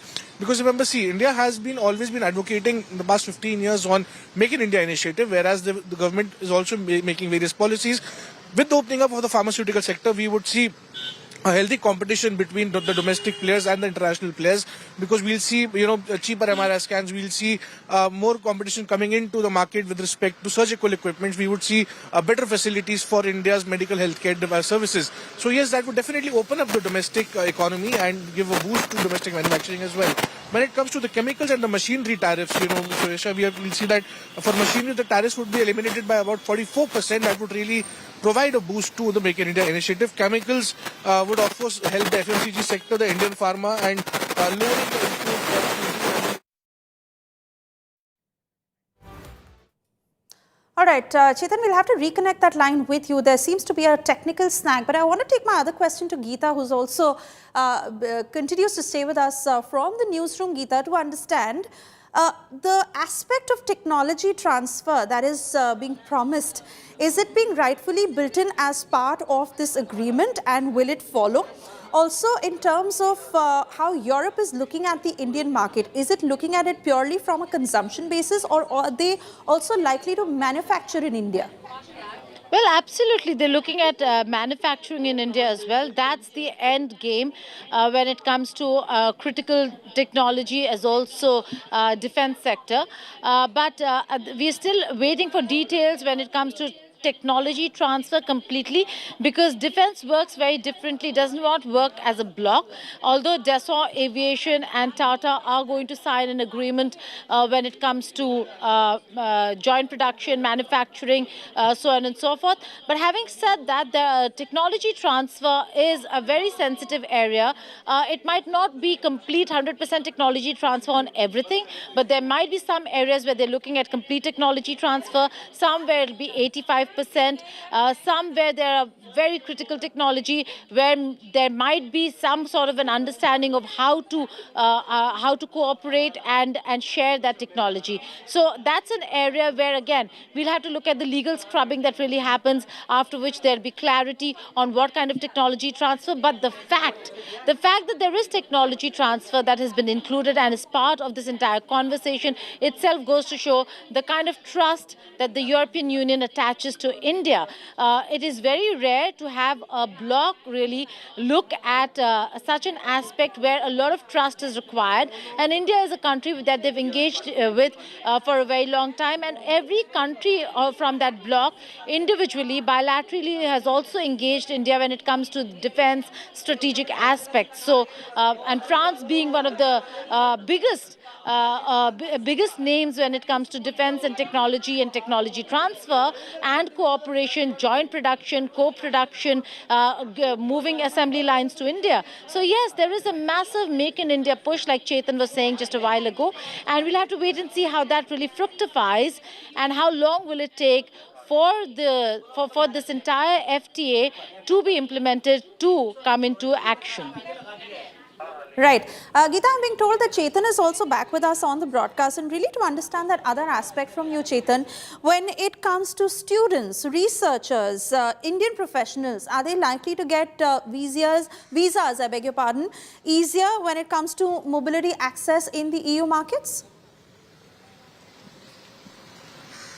Well, yes, absolutely. In the previous FTAs, we have seen that the government and both the governments have actually opened up access to the respective consulates, respective students, and of course the workforce when it comes to the skilled workforce as well. Because we see, both the government, both the sides are actually focusing on having established skilled workforce in the respective countries, of course serving their country, and of course bringing back the same services to the Indians in back home in the country as well. But yes, one very important mention that I would like to make for our viewers is that the privileged access is what the EU would all be talking about, because European banks, insurers and shipping firms are likely to get easier access to India, which really means that the Indian banking space, the Indian insurance sector, the shipping firms would have more competition. That would really mean more shipping firms and more coastline services being given to India. And when of course when India tries to strengthen its banking space, European banks would definitely give more value and of course add more FDI into the Indian sector as well.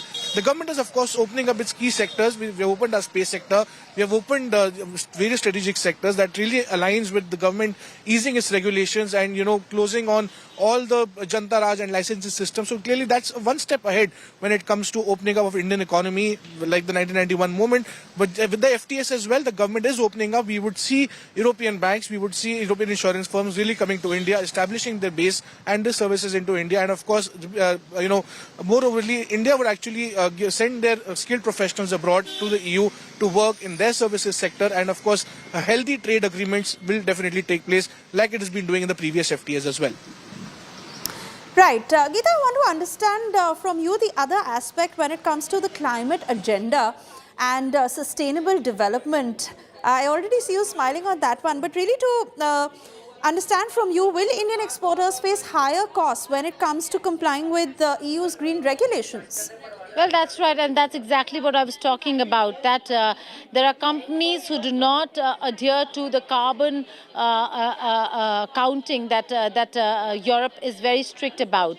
And that's one area where there was a lot of negotiation and conversation that took place, but India had to agree to the standards that Europe, that has to be met with for products to be sold in Europe. And that has to do with sustainable goals, because if they do not comply fly and it reaches European markets, then Europe will have to account for that carbon footprint. And therefore, they do not want to not be able to keep up with their sustainable development goals. The SDG goals, environment, being green and sustainable are really important and dear to Europe and the European Union. So they've been rather clear about the fact that they're opening up their markets, but the markets will open up to companies that comply, and that compliance would mean maybe higher costs, but look at the longer run.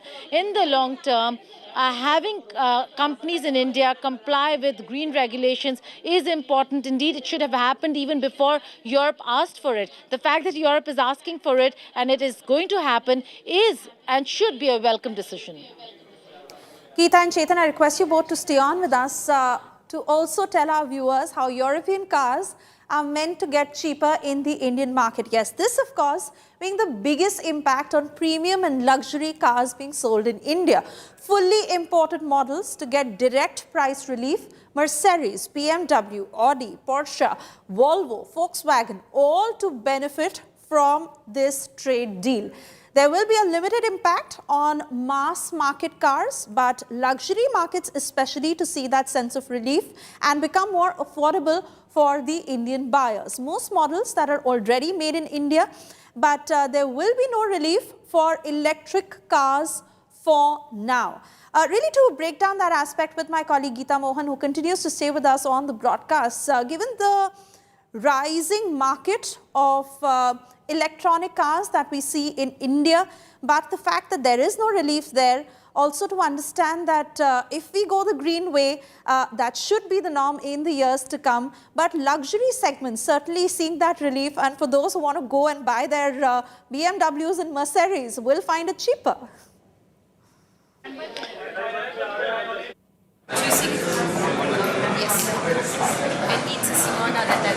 And Geeta, before you take that, the joint statement that is to be announced any time now, 1:30 was the designated time, and we already see delegations on both sides come together to release that press statement. Geeta.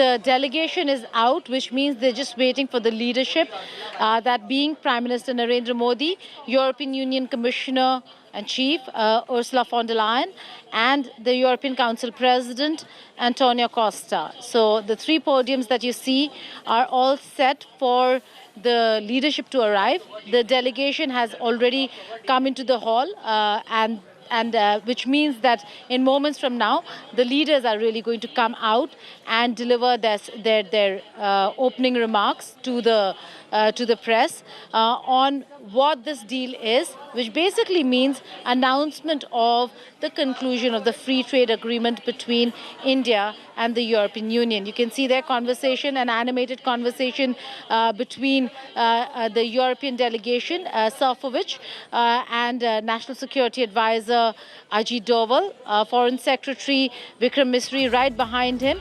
They're all waiting for Prime Minister Modi, Ursula von der Leyen and António Costa to come into the hall for that press statement. We are also looking at the Principal Secretary, officials from the Indian side having an animated conversation just ahead of that announcement. All of them in their body language look quite relaxed and pleased, so they do know that they've done their job well, and it's only a matter of time for them to really come, for the leadership to come and announce the conclusion of this trade deal.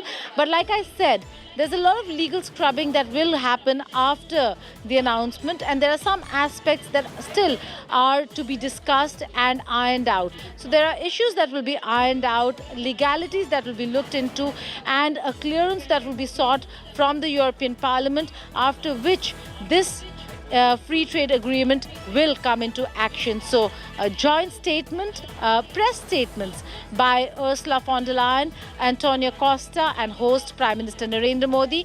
At this point in time, They're just waiting for the leadership to come out. This is an important one. That's Kaya Kallas again in a conversation with External Affairs Minister Jaishankar. Kaya Kallas, a very important person. You will be listening to her in an exclusive conversation with India Today in a while from now. She is the one who negotiated the defense and strategic partnership agreement between India and the European Union. That was a conversation that took place between Defense Minister Rajnath Singh and High Representative Kaya Kallas. However, Delphin is the ambassador of European Union to India. He's there with Dr. Jaishankar and Kaya Kallas, again in conversation, maybe explaining the last bits of what is to happen.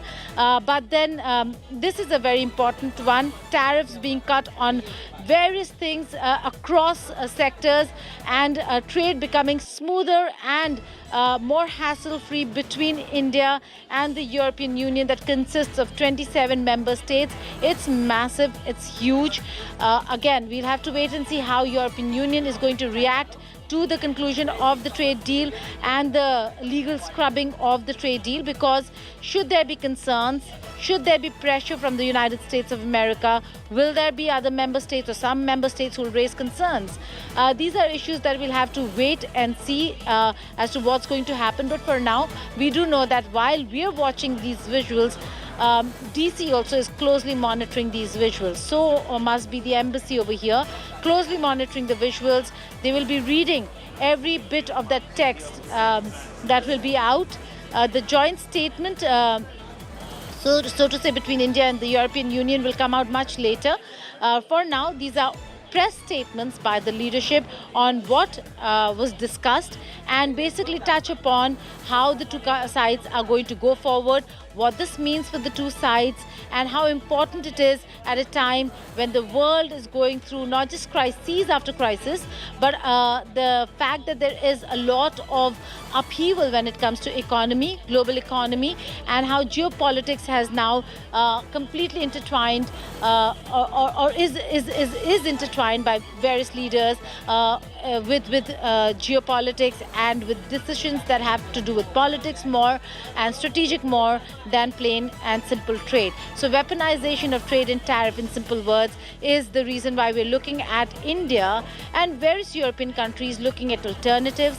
Supply chain resilience becoming one of the most important conversations that have taken place since the COVID-19 pandemic. Earlier it was about how to counter China and create a resilient supply chain, irrespective of whether China is in the fray or not. And now it has moved from that to the uncertainties that we see because of the United States of America, and how the resilient supply chain has to do not just with a counter to China, but also bringing China in to create alternative spaces where trade, tariffs do not impact market economies, especially developing market economies such as India. So India needs that breathing room, that space, and in order to have that space and that breathing room, it needs to engage various countries, particularly the developed bloc, and in that European Union stands at the top. So yes, Ursula von der Leyen is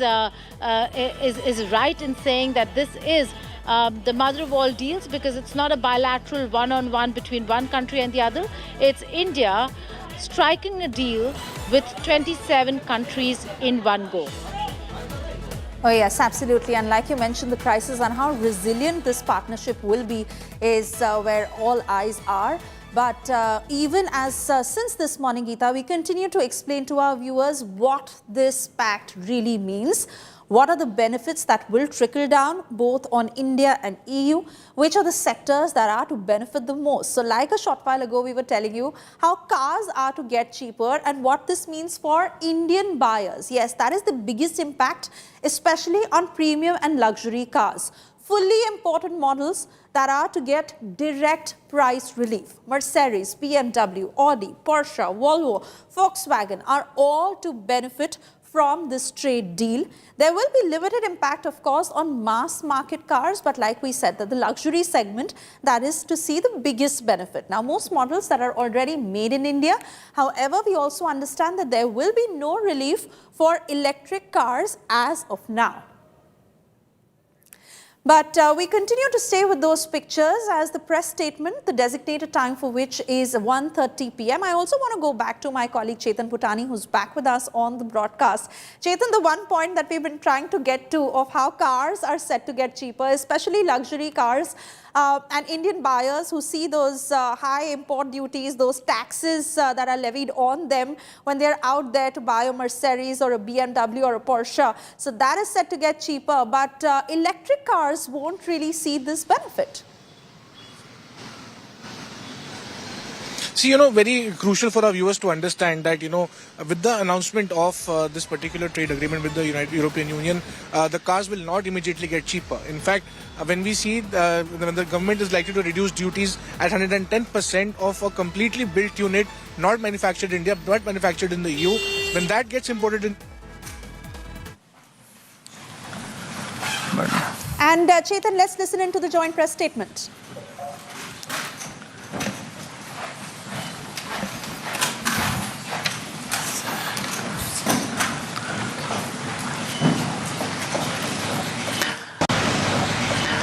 His Excellency Mr. António Costa, President of the European Council, Her Excellency Ms. Ursula von der Leyen, President of the European Commission, Shri Narendra Modi, Prime Minister of the Republic of Bharat, Honorable Ministers, distinguished guests, ladies and gentlemen, good afternoon. I welcome you all to this ceremony where we shall witness exchange of several agreements and MOUs. These documents reflect the wide-ranging, multifaceted bilateral cooperation as part of the India-EU strategic cooperation, a strategic partnership. We will begin with the signing and exchange of political declaration on conclusion of negotiations of the India-EU Free Trade Agreement.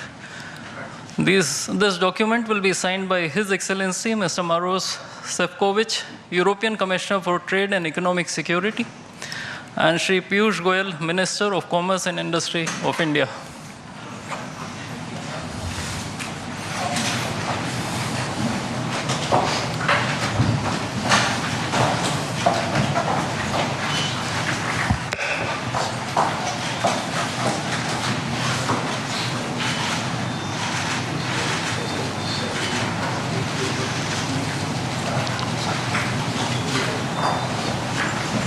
I think we can.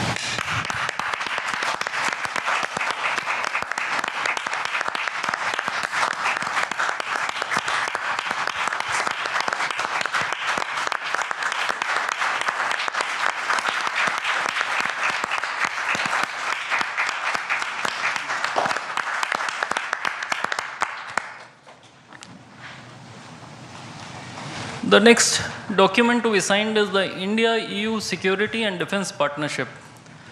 This document will be signed by Her Excellency Ms. Kaja Kallas, High Representative for Foreign Affairs and Security Policy and the Vice President of the European Commission, and Dr. S. Jaishankar, External Affairs Minister of India.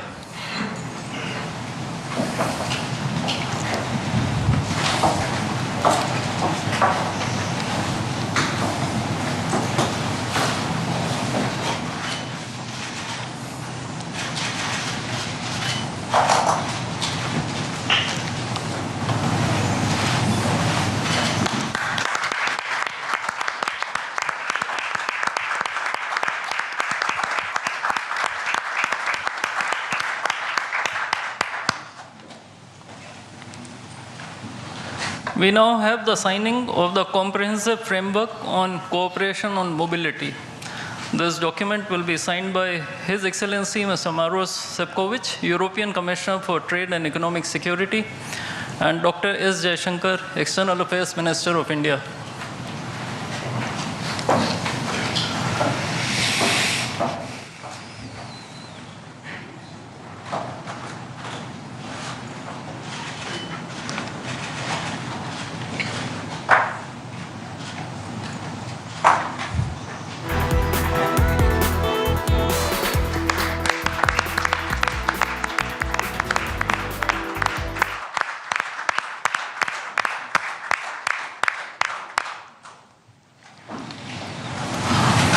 A few documents will now be exchanged.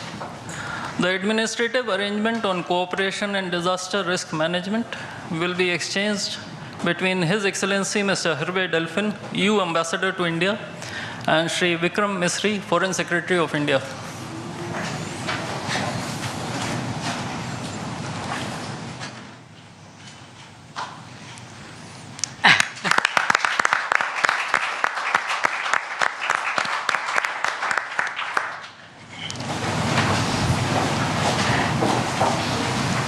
The agreement on constitution of a green hydrogen task force will be exchanged between His Excellency Mr. Hervé Delphin, EU Ambassador to India, and Shri C.B. George, Secretary West in the Ministry of External Affairs.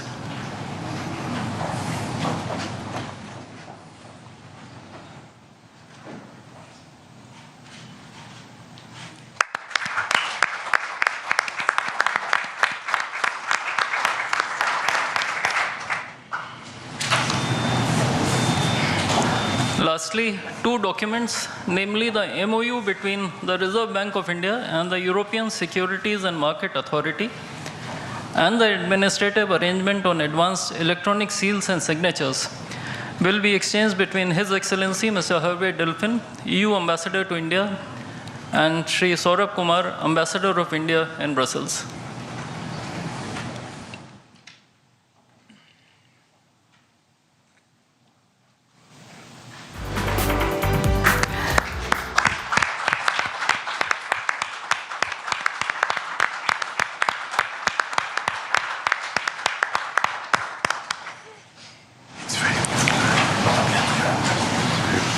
Before I conclude this segment on exchange ceremony, I would also like to announce that India and the European Union have agreed on a strategy document titled Towards 2030, a joint India-European Union Comprehensive Strategic Agenda. I now request the spokesperson of the Ministry of External Affairs to conduct the rest of the proceedings. Good afternoon, His Excellency Mr. António Costa, President of the European Council, and Her Excellency Ms. Ursula von der Leyen, President of the European Commission, Honorable Prime Minister Shri Narendra Modi, Honorable Ministers, members of both delegations, distinguished guests, and friends from the media. We will now have the press statements. May I request Honorable Prime Minister Shri Narendra Modi to give his remarks to the media. Your Excellencies, President António Costa, our President Ursula von der Leyen, दोनों देशों के delegates, media के साथियों, नमस्कार। अपने दो करीबी मित्रों, प्रेसिडेंट कोस्टा और प्रेसिडेंट von der Leyen का इस अभूतपूर्व भारत यात्रा में स्वागत करते हुए मुझे बहुत खुशी हो रही है।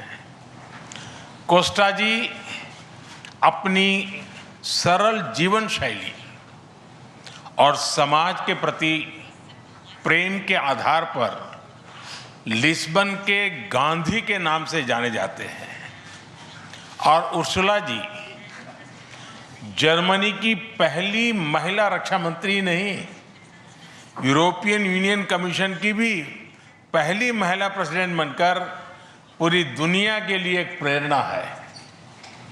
कल एक ऐतिहासिक क्षण था जब पहली बार यूरोपियन यूनियन के लीडर्स भारत के गणतंत्र दिवस समारोह में मुख्य अतिथि के रूप में शामिल हुए। आज एक और ऐतिहासिक अवसर है जब विश्व की दो सबसे बड़ी लोकतांत्रिक शक्तियां अपने संबंधों में एक निर्णायक अध्याय जोड़ रही है।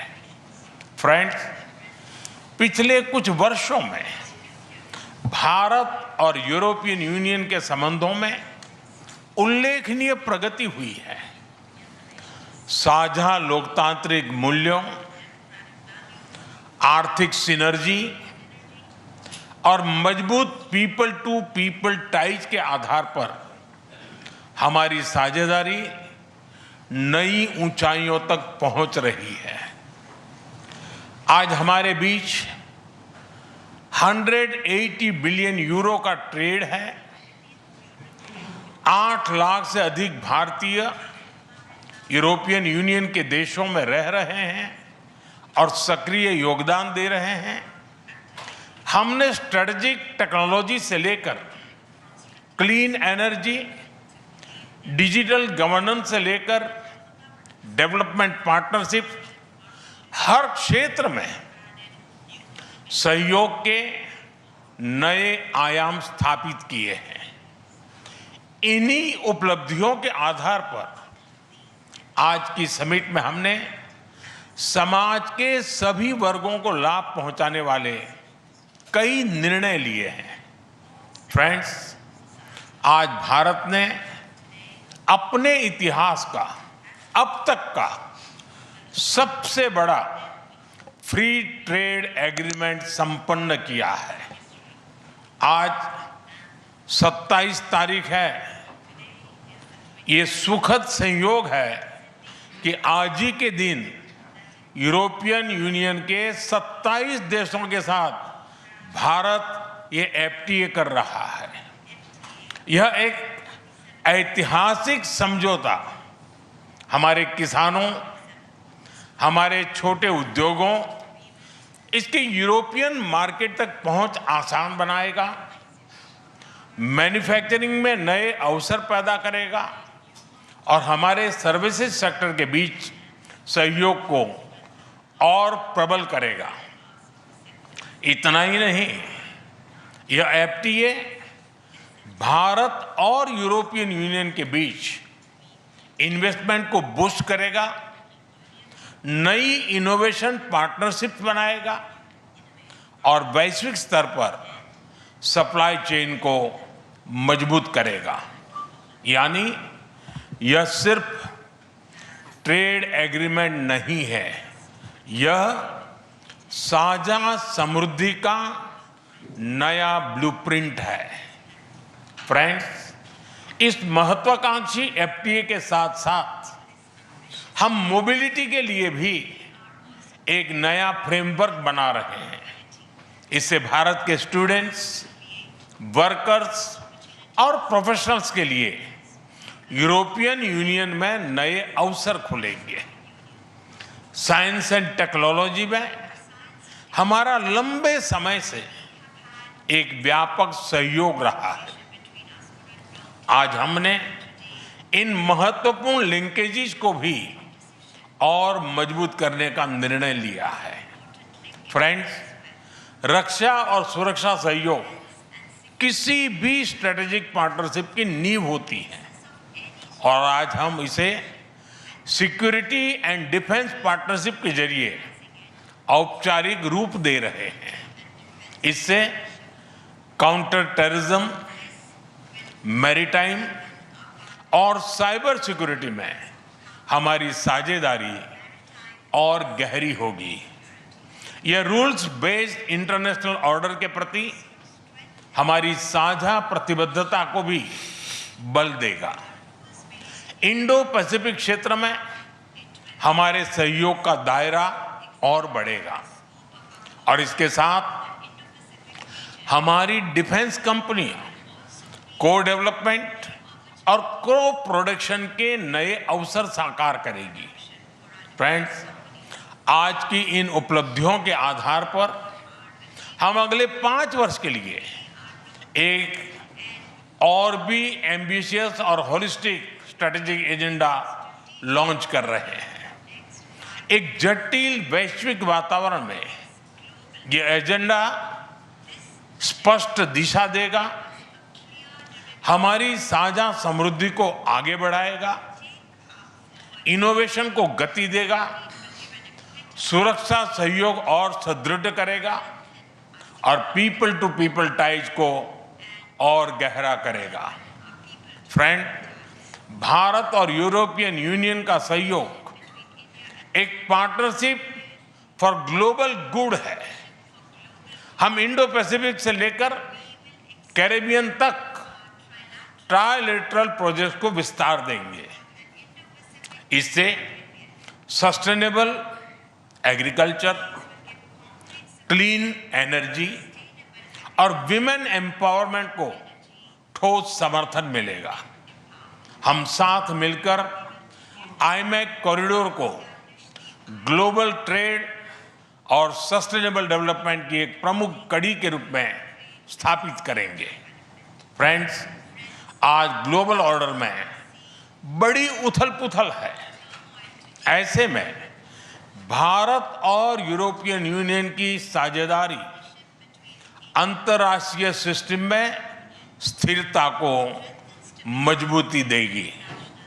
इस संदर्भ में आज हमने यूक्रेन, पश्चिमी एशिया, इंडो पैसिफिक सहित कई वैश्विक मुद्दों पर विस्तार से चर्चा की।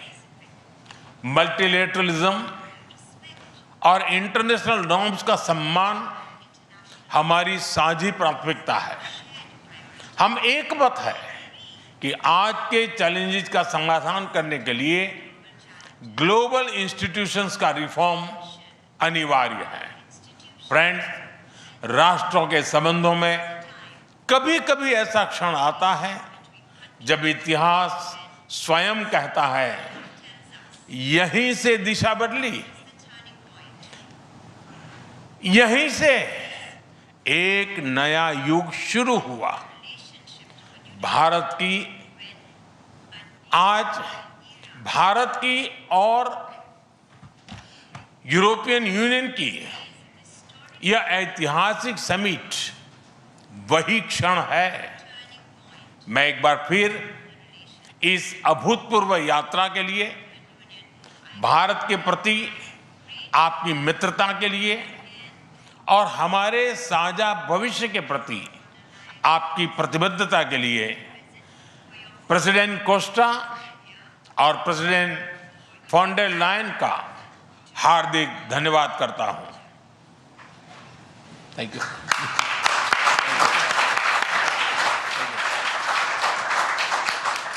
Thank you, sir. Request His Excellency, Mr. António Costa, President of the European Council, to give his remarks to the media. Prime Minister Narendra Modi, my dear friends, dear Ursula, ministers, dear Kaya and Maros, good afternoon. Thank you, dear Prime Minister Modi, for welcoming us on this special occasion.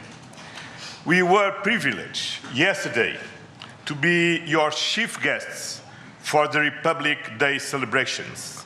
Such an impressive display of India's capabilities and diversity. Today is a historic moment.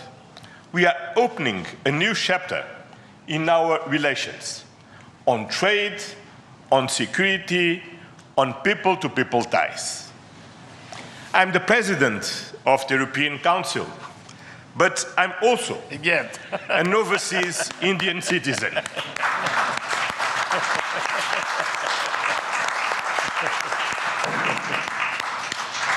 Then, as you can imagine, for me, it has a special meaning.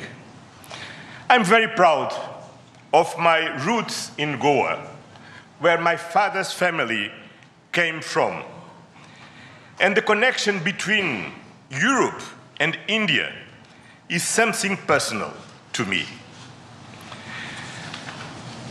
Also because we conclude today our trade negotiations. We relaunched at the latest meeting that I had the pleasure to host in May 2021 in my previous capacity. Our summit sends a clear message to the world. At a time when the global order is being fundamentally reshaped, the European Union and India stand together as a strategic and reliable partners. Today, we are taking our partnership to the next level.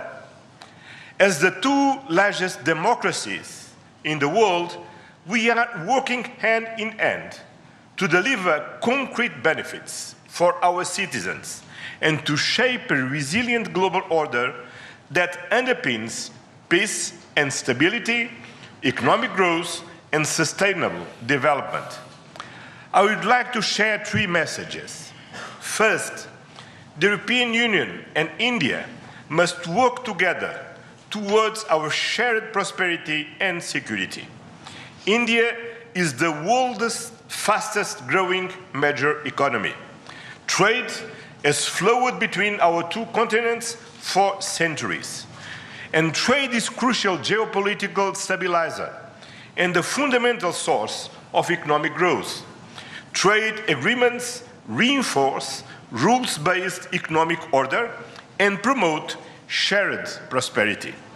That's why today's free trade agreement is of historic importance, one of the most ambitious agreements ever concluded, creating a market of 2 billion people.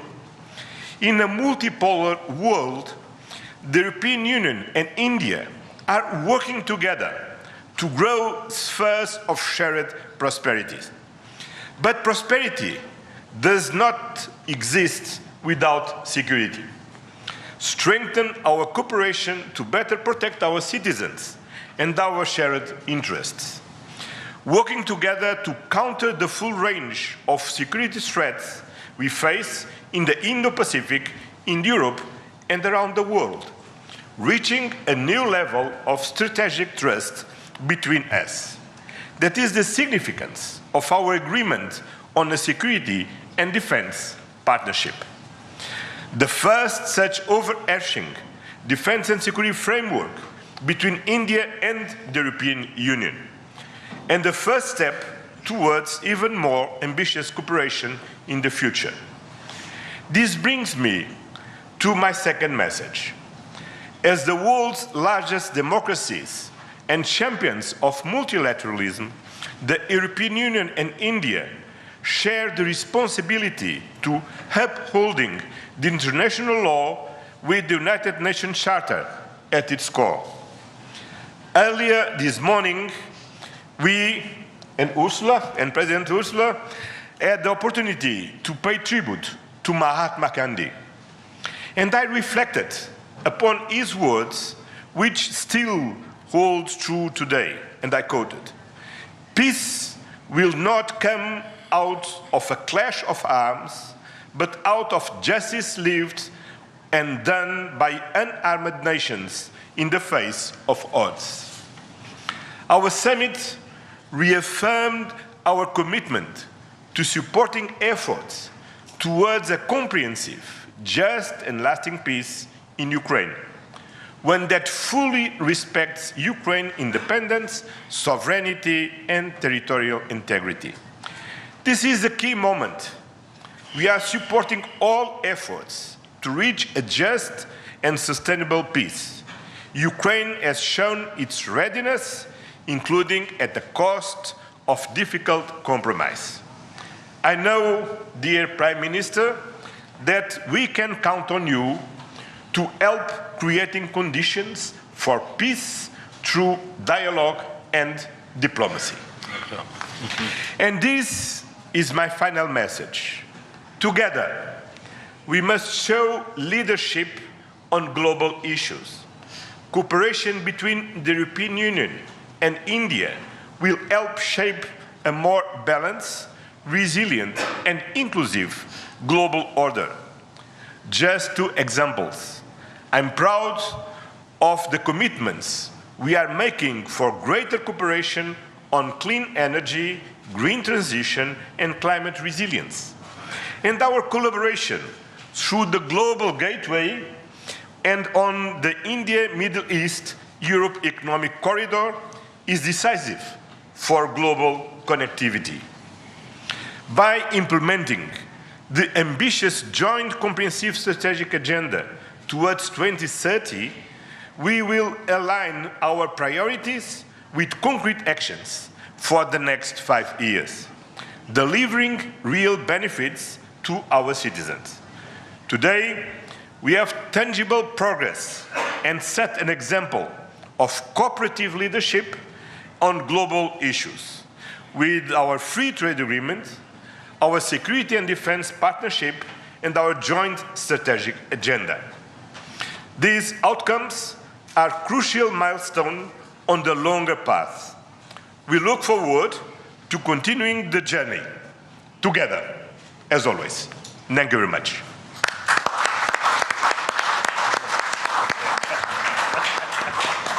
Thank you, sir. May I now request Her Excellency Ms. Ursula von der Leyen, President of the European Commission, to give her remarks to the media.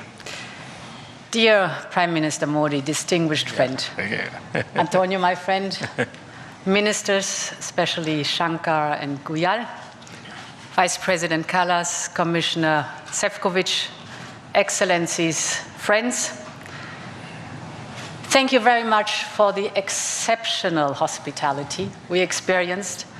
It was such an honor for us to be your chief guests at the Republic Day yesterday.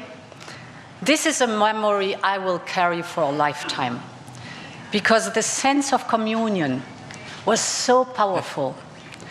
People filled the streets united in pride and joy of belonging to the Indian nation, and rightfully so.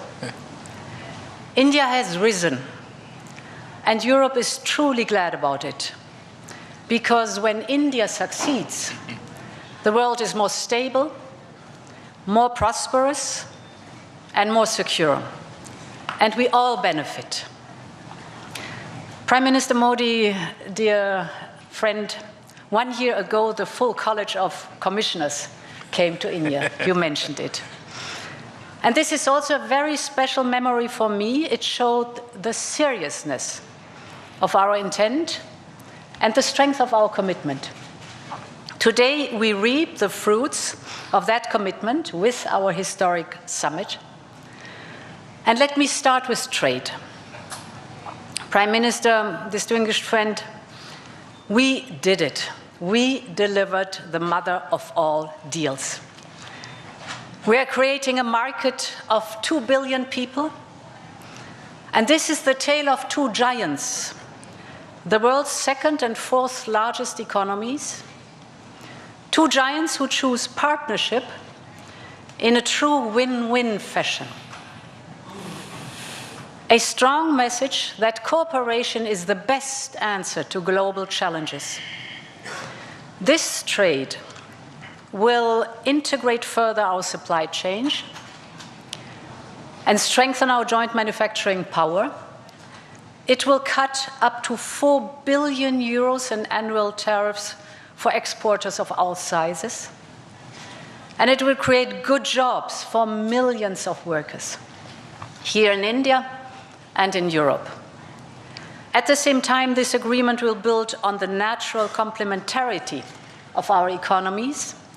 It brings together Indian skills, services, and scale with Europe's technology, capital, and innovation. It will create levels of growth that neither side can achieve alone. And by combining these strengths, we reduce strategic dependencies at a time when trade is increasingly weaponized. We will discuss this and more at our first EU-India Business Forum later today. I want to offer a special word of thanks to the people who worked so hard to make this day a reality. Starting with the European Union's Trade Commissioner Maroš Šefčovič and his counterpart, India's Commerce Minister Piyush Goyal. You have done an outstanding work. This is historic, and it would not have been possible without you. I also want to pay tribute to their colleagues, Sabine Weyand and Secretary Rajesh Agrawal. Many others made vital contributions. I congratulate you all. The hard work was worth it. Prime Minister, distinguished friend, we're not only making our economy stronger, we're also delivering security for our people in an increasingly insecure world. And today, the world's two largest economies and democracies launch their first ever security and defense partnership. This is a landmark departure and a trust-based platform for cooperation on the strategic issues that matter most.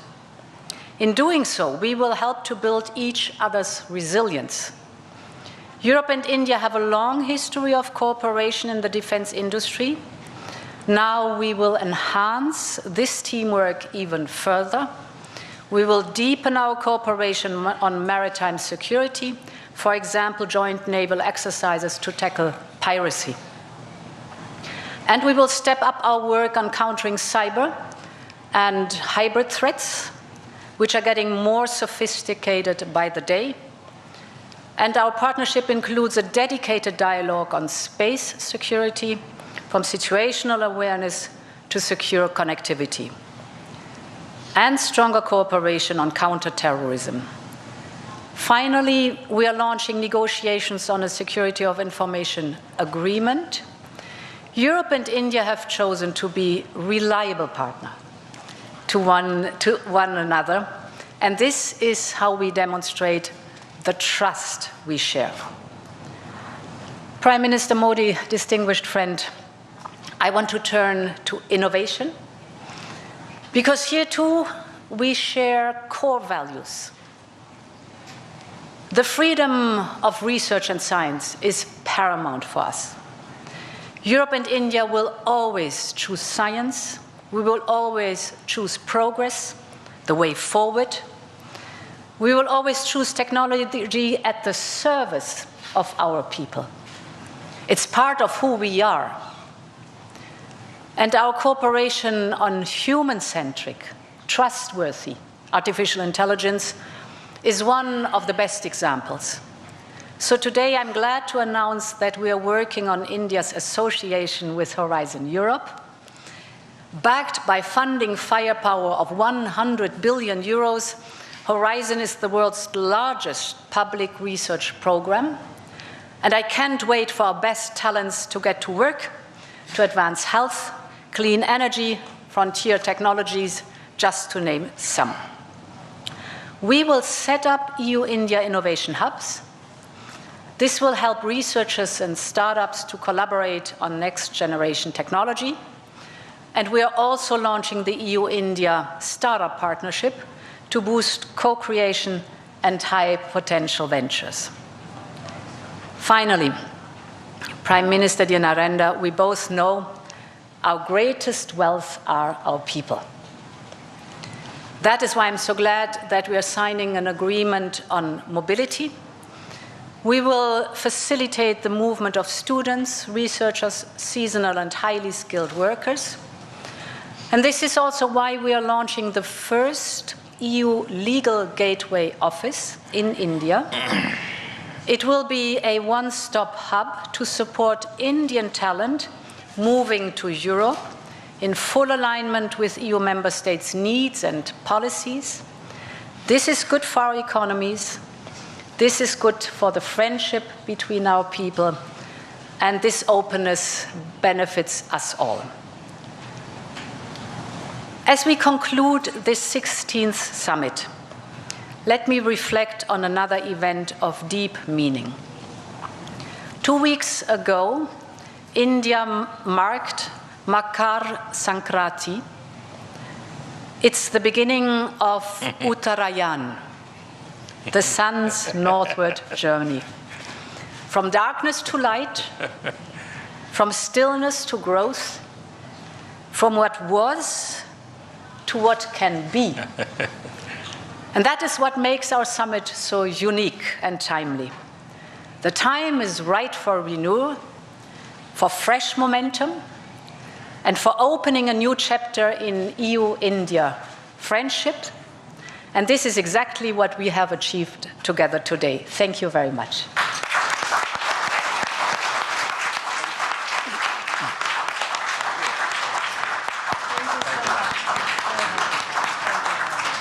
Thank you, Madam. With that, ladies and gentlemen, we conclude the press statements. Thank you very much for your presence. It's a huge, huge statement by India and the European Union. Ursula von der Leyen, the European Commission President, made it very clear. She said, we have done it. She called Prime Minister Narendra Modi, my friend Narendra. The big point that she said, two giants have sealed the deal. We have done it. She's spoken of the future of the relationship. She's spoken of the challenges that will be ahead, but she's also spoken of the achievements. And over the course of the next 1 hour, our Foreign Affairs Editor Geeta Mohan and we'll be joined by Siddharth Zarabi, Managing Editor Business. We'll tell you much, much more on how significant this India-EU deal is. Remember, Commerce Minister Piyush Goyal, for a very long time, he said, so near and yet so far. Finally, it's been done. Of course, some legal scrubbing would be required, and we'll tell you the nuts and bolts of it. But before I get you more, let's once again listen in to Prime Minister Narendra Modi, to the President of the European Council, and also to Ursula von der Leyen. Now, you know, António da Costa, he's of Indian origin, and so proudly he showed his overseas Indian card. He's known as the Gandhi of Lisbon. He's been a lawyer by profession, the Prime Minister of Portugal. He's someone who's worked extensively on India-EU ties, and before that, Portugal-India ties. Now, this is finally, as the Prime Minister said, everything was aligned for the 27-member European Union on the 27th of January for the deal to finally be inked. Listen in, I'll get you much more on this big story. कल एक ऐतिहासिक क्षण था जब पहली बार European union के leaders Bharat के गणतंत्र दिवस समारोह में मुख्य अतिथि के रूप में शामिल हुए। आज एक और ऐतिहासिक अवसर है जब विश्व की दो सबसे बड़ी लोकतांत्रिक शक्तियां अपने संबंधों में एक निर्णायक अध्याय जोड़ रही है। फ्रेंड्स, पिछले कुछ वर्षों में भारत और यूरोपियन यूनियन के संबंधों में उल्लेखनीय प्रगति हुई है। साझा लोकतांत्रिक मूल्यों, आर्थिक सिनर्जी और मजबूत पीपल टू पीपल टाइज के आधार पर हमारी साझेदारी नई ऊंचाइयों तक पहुंच रही है। आज हमारे बीच 180 बिलियन यूरो का ट्रेड है। 8 लाख से अधिक भारतीय यूरोपियन यूनियन के देशों में रह रहे हैं और सक्रिय योगदान दे रहे हैं। हमने स्ट्रेटेजिक टेक्नोलॉजी से लेकर क्लीन एनर्जी, डिजिटल गवर्नेंस से लेकर डेवलपमेंट पार्टनरशिप, हर क्षेत्र में सहयोग के नए आयाम स्थापित किए हैं। इन्हीं उपलब्धियों के आधार पर आज की समिट में हमने समाज के सभी वर्गों को लाभ पहुंचाने वाले कई निर्णय लिए हैं। फ्रेंड्स, आज भारत ने अपने इतिहास का अब तक का सबसे बड़ा फ्री ट्रेड एग्रीमेंट संपन्न किया है। आज 27 तारीख है। ये सुखद संयोग है कि आज ही के दिन यूरोपियन यूनियन के 27 देशों के साथ भारत ये एफटीए कर रहा है। यह एक ऐतिहासिक समझौता हमारे किसानों, हमारे छोटे उद्योगों, इसके यूरोपियन मार्केट तक पहुंच आसान बनाएगा, मैन्युफैक्चरिंग में नए अवसर पैदा करेगा और हमारे सर्विसेज सेक्टर के बीच सहयोग को और प्रबल करेगा। इतना ही नहीं, यह एफटीए भारत और यूरोपियन यूनियन के बीच इन्वेस्टमेंट को बूस्ट करेगा, नई इनोवेशन पार्टनरशिप बनाएगा और वैश्विक स्तर पर सप्लाई चेन को मजबूत करेगा। यानी यह सिर्फ ट्रेड एग्रीमेंट नहीं है, यह साझा समृद्धि का नया ब्लूप्रिंट है। हमने स्ट्रेटेजिक टेक्नोलॉजी से लेकर So joining me on this special broadcast is Siddharth Zarabi, Group Editor, Business Today. Also with me is India Today's Foreign Affairs Editor, Geeta Mohan, and Chetan Bhutani, my colleague from Business Today. And we'll talk to our colleagues in greater detail. Siddharth, finally, the deal inked. A long wait, so near yet so far, was something that was said for a very long time. But break it down in nuts and bolts when Ursula von der Leyen says that the second largest economy and the fourth largest economy, when they come together, it benefits both. How does it benefit both, Siddharth? Well, it is certainly a momentous development, and I must say, Gaurav, that the fact that the EU Commissioner actually announced this in Davos tells us more about why now. I think the why now is more important than what now, because clearly this is a signal to the rest of the world and primarily the United States of America that European Union and India can set aside their possible differences on the nitty-gritty of such a massive trade pact and come together. I think that is the broader signal. It will, of course, take between 6 to 8 months for the actual implementation of this, because remember, this will now have to go through 27 sovereign states, which constitutes the European Union. There is a multi-step process through which it will get approved. Similarly, we will also see some of the fine print before the actual trade document is signed. But what is the big headline number? India has gone the farthest possibly that I can recall in any trade agreement. And it's just in a year that the pendulum for our trade engagement with the world has swung from one extreme to the other extreme. And so just explain this before I bring in Geeta. Explain this. When you say India has gone as far as India could, break that down for us. How has India gone as far as India could? Barring dairy and elements of agriculture products, everything has been opened up. I'll just take one example. India's automobile industry, which has over the last 4 decades been built up with a mix of measures and selective foreign investment approvals, and that story starting with Suzuki, and India is now a massive automotive hub. We have even allowed lower duties for up to 250,000 units. This will introduce a sense of competition, but India's automobile sector is now fully mature and therefore we've been able to make concessions. But as far as dairy goes, we haven't. And Gaurav, remember, the European Union deal comes after the one with the British, the one with Oman, the one with New Zealand. And if you take all of them and string it all together, it's very clear, even if the United States trade deal, which has been kept hanging in Washington and not by New Delhi, doesn't happen, it doesn't make a difference. It has sent signals, and that is why you have the US Treasury Secretary making the kind of remarks that he has.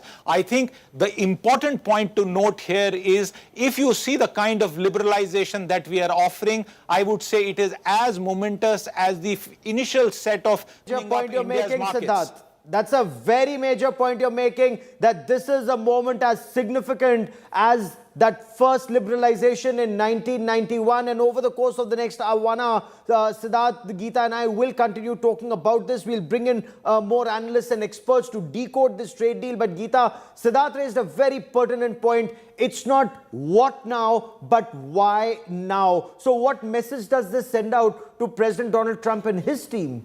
Well, the DC team is watching very, very closely, monitoring the situation and the deal very, very closely. Siddharth is very right. It's not about what, but why now. And the fact that he mentioned Ursula von der Leyen having announced this at Davos. It was at Davos that Secretary Bessent also made it a major issue that while they're trying to tariff Russia and Russian oil over here, Europe is going ahead and striking a deal with India. So yes, they are actually quite wary and monitoring very closely as to what is happening over here between India and the European Union. This is also far bigger, Gaurav, is because while we talk about bilateral trade between India and various other countries, free trade agreements that India signed with EFTA, one bloc, the United Kingdom, the UAE. But apart from that, these are bilateral in nature. Here we're talking about 27 member states coming together and signing a deal or striking a deal with India. The number in terms of produce, in terms of sectors, and in terms of money is manifold. It is way bigger. So it's a big deal, and that's why when Ursula von der Leyen says it's mother of all deals, it means business, and it means that it is mother of all deals because it's 27 member states. Also in terms of technicalities, while there will be legal scrubbing, the deal is not going to go to individual countries. So you do not require parliamentary consensus and approval from individual countries, but you do require the EU Parliament to approve. That's where this deal is going to go to see a green signal, after which we will see let me bring in Siddharth. Let me bring in Siddharth once again. Siddharth, because you've been tracking the deal even with the United States of America very closely. Way back in July last year, it was said that it was done, almost done, was at President Trump's table, but he wanted more. Once this deal is done and the way India is moving forward, does this send out a signal to America that there is a realignment taking place, and does this appear to be a wider realignment with signal to other countries in the world? Remember, this is a deal with the European Union, which is also, as we speak, continuing to buy Russian crude oil and gas. Why has the United States kept a deal pending with India? Is it personal ego? Is it the rantings of key advisors and some stories that have appeared over the past couple of days? I don't think the United States approached a deal with India with the purpose of a deal in mind. And look what other nations are going through, Gaurav, where despite having signed deals, President Trump wakes up and hits one nation with a fresh round of tariffs after a deal that was signed way back in July. So frankly, I think India has very clearly moved ahead of a deal with the United States. There are sectors that have taken a hit, and that hit will continue for the near term, for the short term. But once the European Union deal kicks in and the other deals that we have just spoken about on the show, you will see a cumulative fast forwarding of India's exports. And that, I think, is the real signal that our dependence on the United States as one of the largest trading partners is going to get reduced, if not immediately, but in the medium term. Interesting, you should point that out. And Siddharth, stay with me. Geeta, stay with me. I have Professor Brahma Chilani also joining me on the broadcast. Siddharth is with us. Chetan Bhutani is with us. Professor Chilani, how do you look at a deal which Ursula von der Leyen, even in Davos, described as the mother of all deals? And right now she says, we've done it. The second and the fourth largest economies, they've come together. It will benefit both India and the European Union bloc. Who does this benefit more, sir?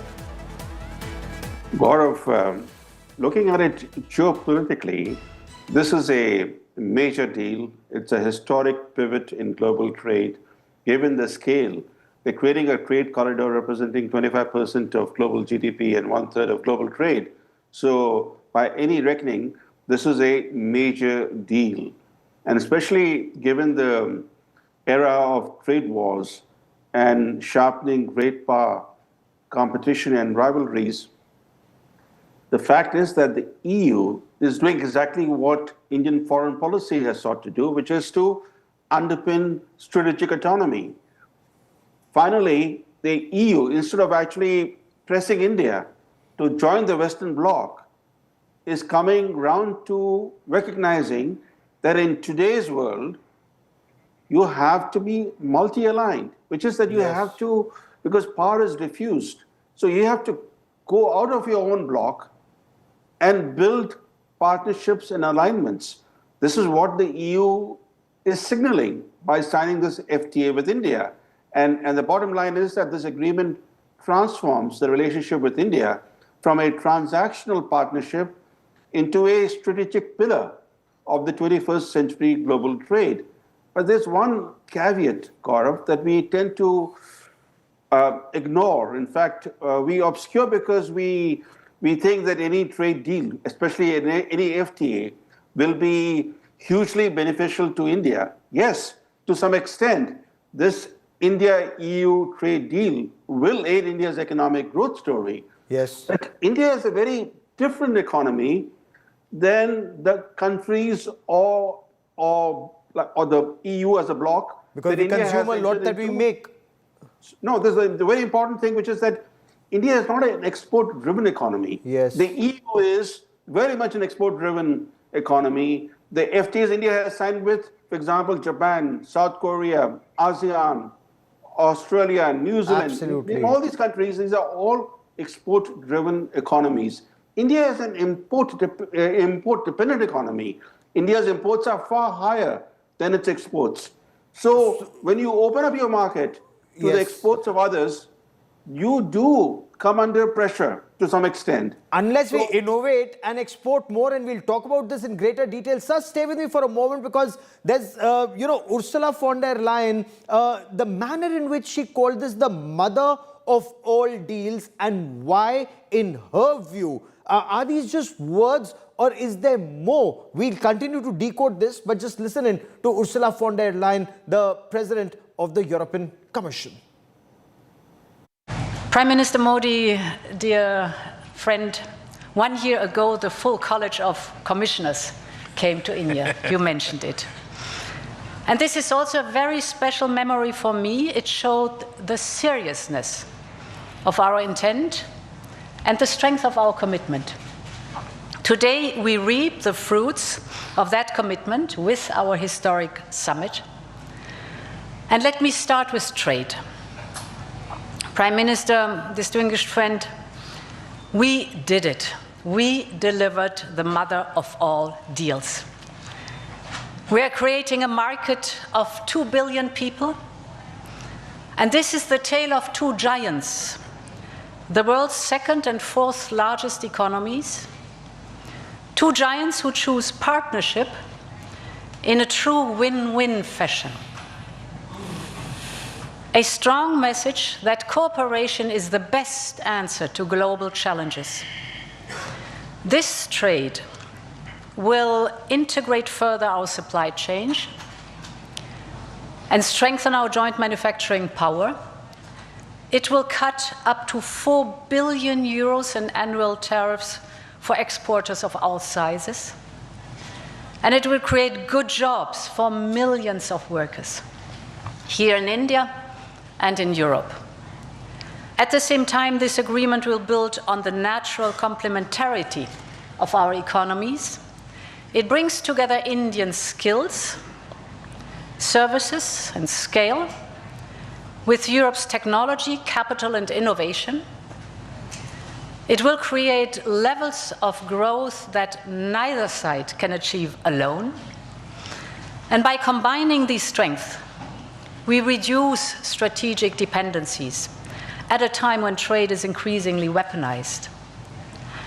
We will discuss this and more at our first EU-India Business Forum later today.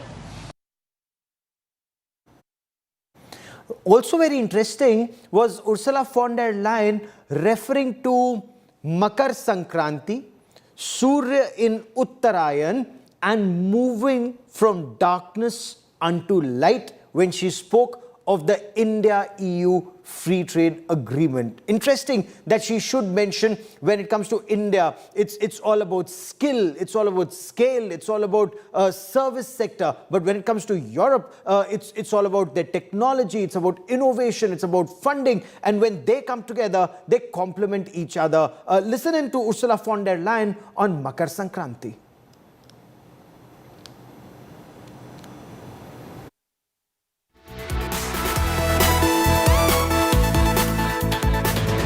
Give me a moment. give me a moment as we play that, but let me bring in our Foreign Affairs Editor Geeta Mohan to respond to what Professor Brahmachalani had just raised, Geeta, and I would, get Brahmachalani also on board. He said, yes, there's a gain for India, but India consumes a lot of what we manufacture. We will be importing more. Is there an opportunity for India to perhaps make more and export more after this, Geeta? Well, there is going to be increase in export as well, because increase not in terms of how we manufacture, increase that, but because of the tariffs that we are suffering from the United States of America, there is a lot of product where we really need we need markets for, and Europe is going to become markets for that. There is about 6.4 lakh crore export boost that we could be looking at, according to the Ministry of Commerce, Minister of Commerce particularly. We're looking at textile, electronics, automobiles, sports products, a lot of things that are manufactured in India. Most of the textile used to go to America as well, but because of the tariffs and because of how our economy and these small businesses are hit, this opens up as an opportunity, not just for them to have alternative to send their products to, but also to manufacture more, to scale up, and to look at maybe manufacturing other products, which is where the Make in India concept really comes in. Okay. We do know that, in Make in India, when it comes to the defense sector, India has been lagging behind, although there have been a lot of promises that have been made, but there are many sectors where this opens up an opportunity.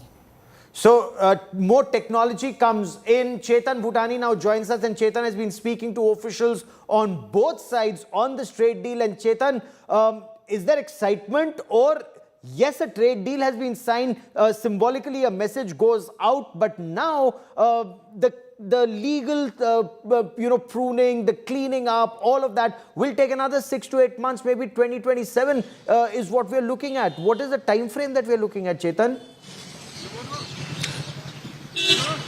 Well, Gaurav, you're completely right. But the particular legislature requires to be approved by both houses of the parliament. Of course, that would take 8 to 10 months. But, devil lies in the detail. As per the Ministry of Commerce's, tweets that we are observing, India has secured the most favored nation status for the CBAM, which is the carbon border adjusted mechanism, wherein if India achieves that, the particular requirement for Indian companies to pay higher duties and higher taxes reduces significantly. Currently, EU taxes very hefty duties on countries who are exporting to the EU, which are particularly causing pollution. But yes, India has secured the MFN status, which literally gives India an advantage. To your question on what is the excitement and on the particular sectors, what are really impacted with, first of all, we would see 144, 52 sectors which India opens its markets to the EU. We would also see 17% leather and leather products duty going to zero. That means EU gets 100% preferential access for India's gems and jewelry sector. In fact, financial support will also be given to meet the CBAM norms to Indian companies, which is of course a great news coming in, and indeed a significant part when it comes to mention that it is a mother of all deals. Of course, $100 billion get away for the India-EU trade opportunities only in the leather and the footwear market, because we see a whole lot of developments going on in these particular sectors as well. Of course, for the EU, it's a $572 billion market that's been unlocked. Slash tariffs on Make in India products would definitely be coming into effect when, of course, the houses of the respective country, gets, ratified. But the bigger news that's also coming in, apart from the CBAM, is, of course, on the medical devices. Cheaper, affordable healthcare, EU's master technologies in medical space coming to India. We would also see medical powerhouses being developed in Maharashtra, Gujarat, Andhra Pradesh, and Telangana, and supply chain leaders will also be developed. Okay, Surabhi, are there niggles that India, should be aware of? What are pitfalls in this journey ahead?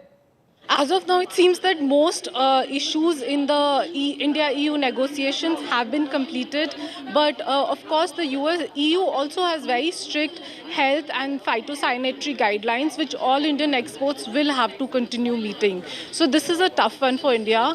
Also, we have to keep going forward and seeing how the CBAM guidelines actually come into effect. And yes, there's also wait time, which will take some time, at least 6 to 8 months for the negotiation and the FTA to be operationalized. Remember, we signed the India-UK FTA last year, but that FTA also still needs to be implemented. So these are 3 or 4 points where we still have to see how it goes. Okay, let me quickly bring in Pranay Upadhyay. Pranay Upadhyay joins us from Hyderabad House where this deal was inked. Pranay, the optics were all perfect. In fact, right from the time that the EU delegation arrived in India, we saw what was happening at Kartavya Path, at the at-home at Rashtrapati Bhavan, at Hyderabad House. But is there excitement that this will give the boost that's required, especially in this uncertain international environment? This is perhaps stability that Ursula von der Leyen speaks of. Absolutely, Gaurav. And as they say in Hindi, that it's der aaye durust aaye kind of a deal, because this deal actually gives a win-win proposition for both India and EU. And we have seen at Hyderabad House, how Commerce Minister Piyush Goyal was seen hugging the European delegation leader and congratulating the European Union delegation after the conclusion of India-EU talks. How European Union President, Ursula von der Leyen mentioned about the Uttarayan and Makar Sankranti. So this clearly shows that Europe is looking at the silver lining at this turbulent time towards India, and they are finding a ray of hope in India and with this partnership, and that's why it is termed as the mother of all deal. Why and how this is called mother of all deals? Not in terms of the numbers and statistic that we are looking at around 2 billion population, or we are looking at a quarter of the global GDP, or like 1/3 of the international trade. This is a partnership between world's second largest economy and the world's fourth largest economy, which is India. This is the partnership which is based on shared values and democratic values. And also, this is a partnership which brings a win-win combination, because India is a human resource intensive country, human resource rich country, wherein Europe needs human resource. Indian talents will find their way to Europe, and for that, European Union President Ursula von der Leyen clearly mentioned that EU is going to establish a gateway EU legal hub and facilitation centers in Europe, in India. And also, they will establish the India-EU innovation hubs in India. So clearly, they are looking at a long-term partnership, not in terms of only goods and services or a trade, but rather EU Commissioner António Costa said that EU is looking at ensuring EU security or Europe's security in this partnership with India. Security partnership is also extremely significant when it comes to the defense and security agreement between the two countries, and Geeta Mohan will tell us more about that on India First at 8 this evening. This is where we'll also talk about why piracy on the high seas, because that is where global trade and commerce, ensuring sea lanes of communication remain open, very significant. Cyber terrorism is something, it's not just a crime now. Cyber terrorism is something that the world is looking at.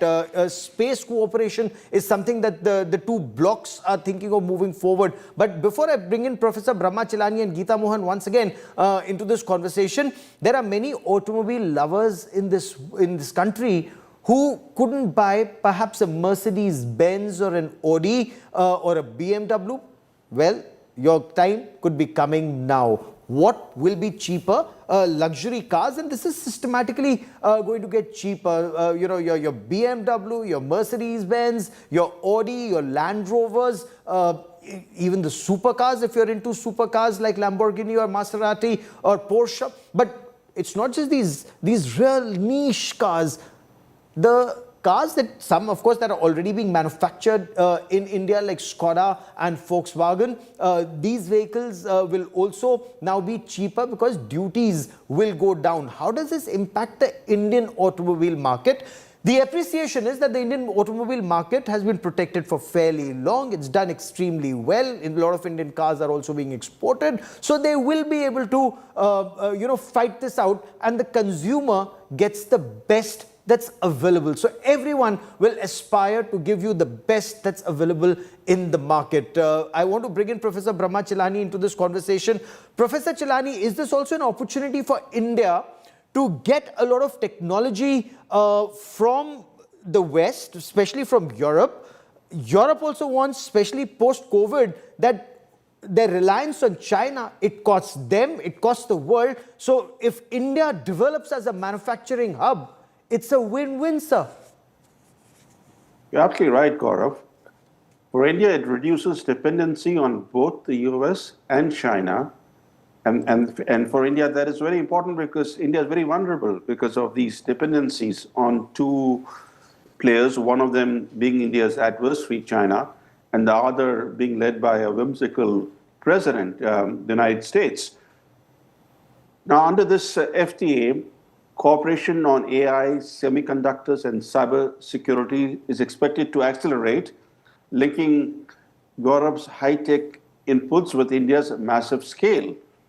Of course, India also benefits in other ways. For example, the deal creates a framework for India to navigate the EU's carbon border adjustment mechanism, potentially offering green transition grace periods for India's steel and cement.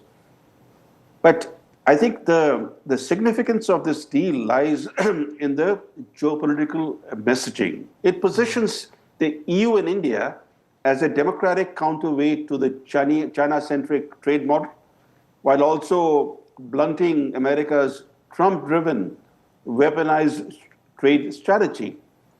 And as you mentioned, Gaurav, that along with the FTA, the two sides have signed a security and defense partnership. This is rare for the EU to sign such a security and defense partnership, and it marks a shift toward maritime security cooperation in the Indo-Pacific and potential joint defense manufacturing.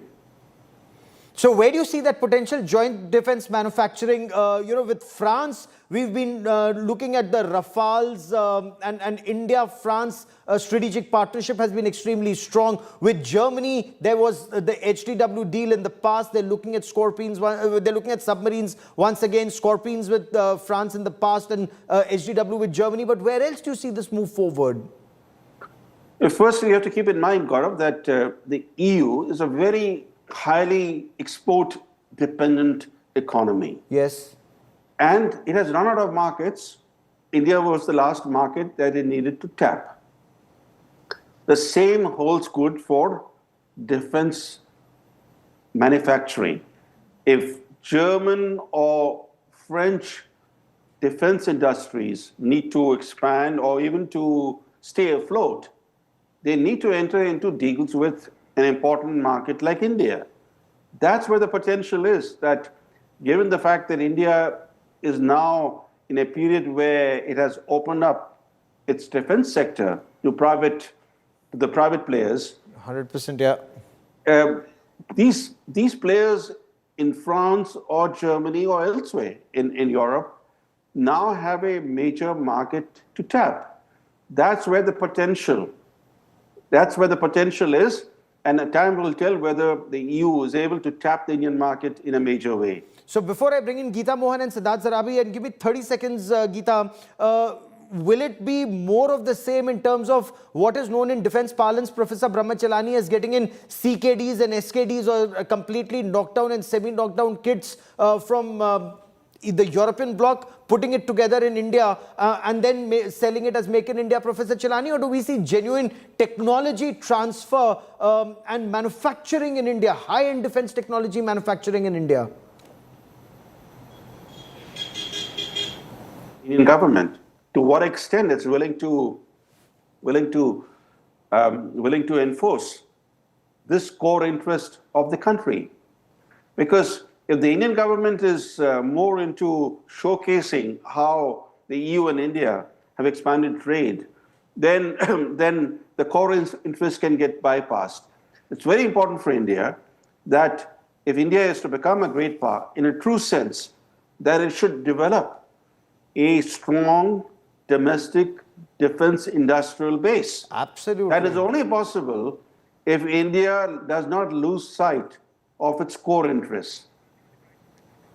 And let me bring in Geeta Mohan, because Geeta, you and Siddharth were talking very extensively about why the timing is very crucial. Professor Chilani, stay with me. I want all our guests to stay with me as we talk about timing. Is America, Geeta, in your view, and since you're watching this very closely and tracking the American leg also, are they likely now to see light of day, or could they then threaten more taxes either on India or on the European Union, or now we've cushioned ourselves effectively, both India and the European Union?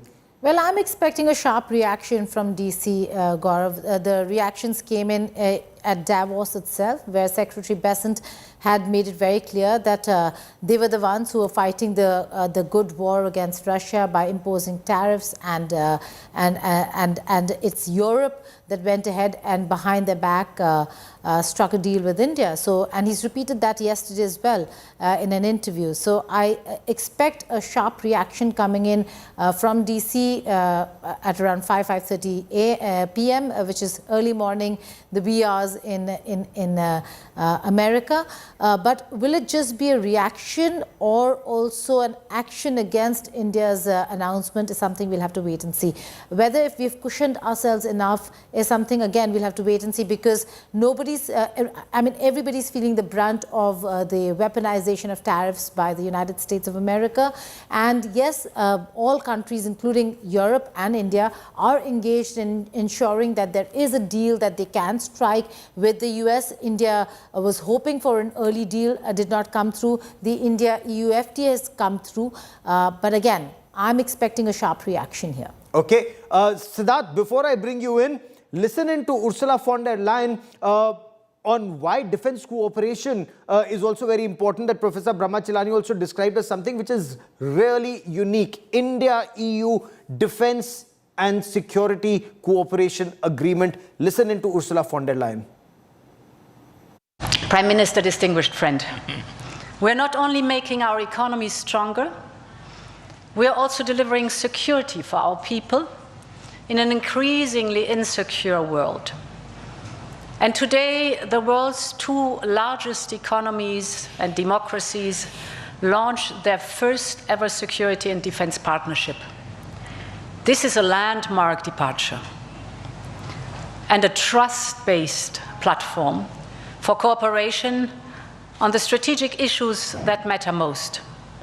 In doing so, we will help to build each other's resilience. Europe and India have a long history of cooperation in the defense industry. Now we will enhance this teamwork even further. We will deepen our cooperation on maritime security, for example, joint naval exercises to tackle piracy. And we will step up our work on countering cyber and hybrid threats, which are getting more sophisticated by the day. And our partnership includes a dedicated dialogue on space security, from situational awareness to secure connectivity, and stronger cooperation on counterterrorism. Finally, we are launching negotiations on a security of information agreement. Europe and India have chosen to be reliable partners to one another, and this is how we demonstrate the trust we share. 2 weeks ago, India marked Makar Sankranti. It's the beginning of Uttarayan, the sun's northward journey. From darkness to light, from stillness to growth, from what was to what can be. And that is what makes our summit so unique and timely. The time is right for renewal, for fresh momentum, and for opening a new chapter in EU-India friendship. And this is exactly what we have achieved together today.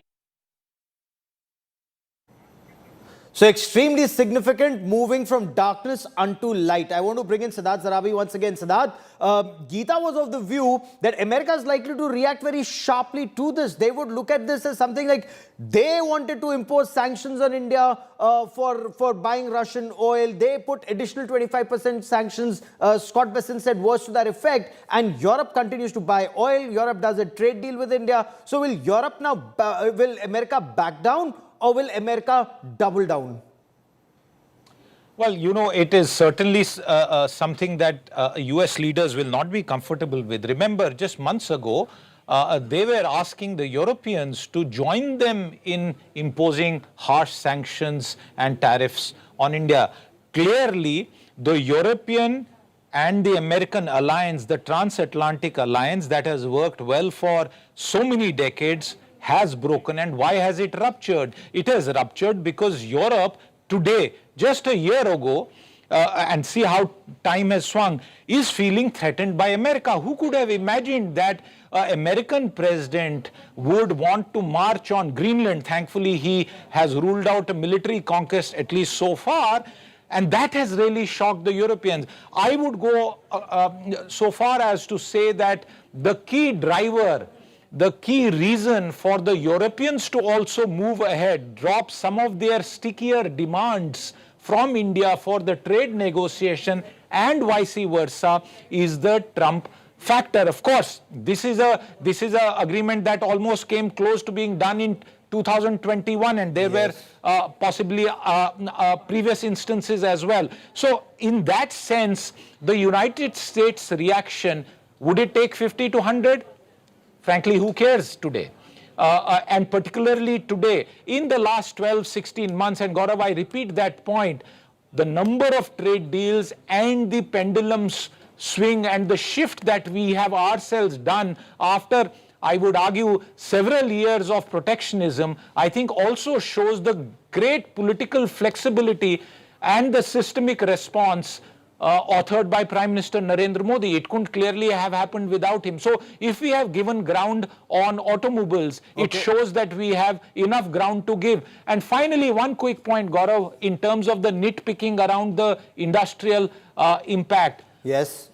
A trade deal can only be done between two parties where one party has something to sell, the other party has that to buy. If you look at the nature of the concessions that both sides have offered, that makes it a natural fit. Unfortunately, with the United States, the concessions that were being sought and what was being offered was completely imbalanced. So I guess that is a question that will continue to hang for some time, Gaurav.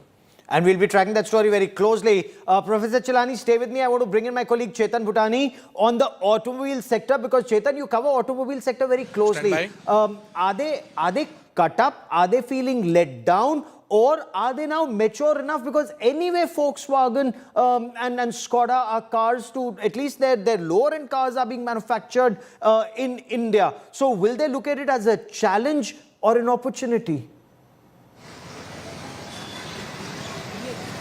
Well, you know, it's clearly an opportunity for the Indian automobile sector, because remember, Gaurav, to busting a lot of myth that's been going online about, you know, with immediate effect, cars like Mercedes-Benz, Skoda, Audi or BMW would get cheaper. In fact, it would not, because 95% of the cars are locally manufactured in India, because these companies particularly want to get the best of the Make in India initiative. But yes, cars beyond a certain threshold that are completely imported from these respective countries would definitely see a duty cut. The government of India currently taxes about 110% on these imported cars. That would be reduced to about 70-odd%, and with the next 5 to 10 years, it would be reduced to 10%. But that would take time to reduce, because the government really wants to protect its Make in India initiative, because it has given a lot of stops already. The PLI scheme, the FAME scheme, which really protects these domestic manufacturers, and so does these German luxury companies who actually manufacture in India. So yes, we would see a whole lot of companies reducing prices, but not immediately, but in years to come, as and when the duty structure gets revised and eventually ratified. Lastly, Gaurav, very important to understand that to the electric vehicle, there has not been much announcement, because the government has decided to protect its interest in the electric vehicle space to a very limited sector. So not much announcement coming in the electric vehicle space, but yes, for the super luxury cars, probably going beyond 1.5 to 2 crores that have to be imported and do not get manufactured in India, that would get a price reduction only when the prices gets ratified. So Siddharth, the cars that common people buy, they would not be impacted in the manner in which some were fearing. They would continue to buy the cars at similar rates or maybe hopefully better pricing. But I want to understand, what about wines? There was an argument that a lot of foreign wines will come into India, and this is where it would be a disadvantage to breweries in our country. Well, who knew that Indian whiskies would consistently win awards for being the top whiskies globally? Did anyone imagine that a few years ago when the first such awards were being provided? I think we need to get out of a mindset of living in a well, and this is not towards any individual. The fact is that India's scale, the size of its market, and since you mentioned wine, it is not even a drop in the ocean of the vast alcoholic spirits of various strengths that India consumes. I think opening up doesn't matter. I am reminded of what a very, very senior official said about blueberries. He said, "Kitni blueberry aa sakti hai, kitne kha sakte hain." Yet you see protections being provided. Apples, for example, remain protected in most of the deals that we have done, including the New Zealand deal.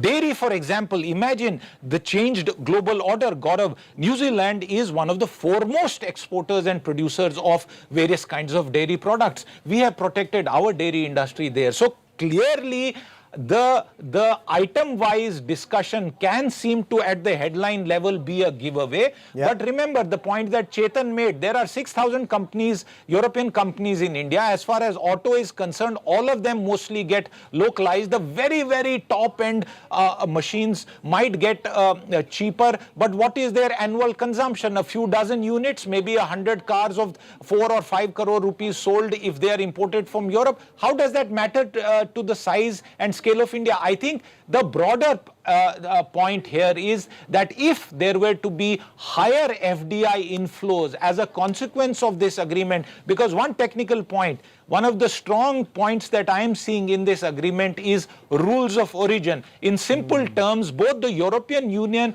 and India have committed to each other that we will not promote and allow Chinese dumping. I think that is the broader significant message here. And not just the United States, Gaurav, China is also taking note of this agreement very, very closely. They may be inscrutable, they may not speak up so much, but they are taking equal, if not more, note.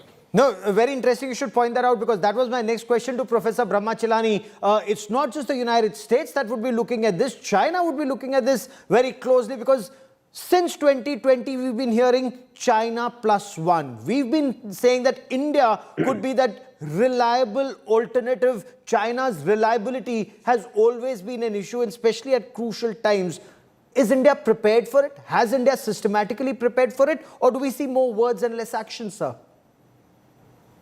Well, as first on China, China is on a roller coaster, right? Because it's been, it has now achieved a $1 trillion plus trade surplus thanks to its avalanche of exports.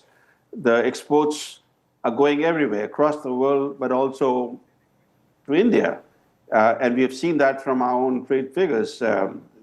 China's trade surplus with India has been on the increase. Yes. But it's interesting to underscore what the EU, why is the EU so keen to develop this kind of partnership with India? Because it's seeking a foothold in the world's fastest growing major economy.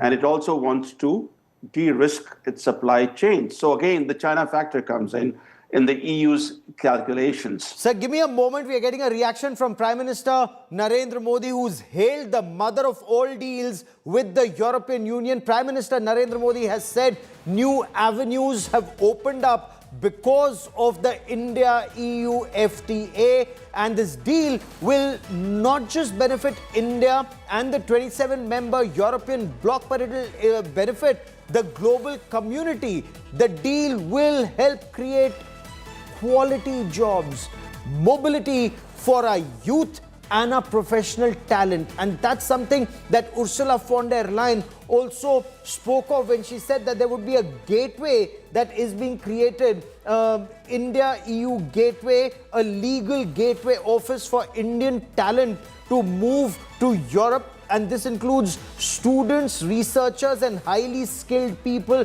because our people are our greatest assets. Prime Minister Narendra Modi took to social media platform X to say this landmark deal between the second largest and the fourth largest economies of the world promises to create unprecedented opportunities and open new avenues of growth as well as cooperation. This deal will benefit the entire global community. It would help create quality jobs in key sectors, enable further mobility of our youth, professional talent, students and researchers, and unlock the potential of the digital age. Importantly, it will foster innovation, strengthen economic ties for mutual growth. Together, India and the European Union are moving ahead with trust and ambition towards a prosperous as well as a sustainable future.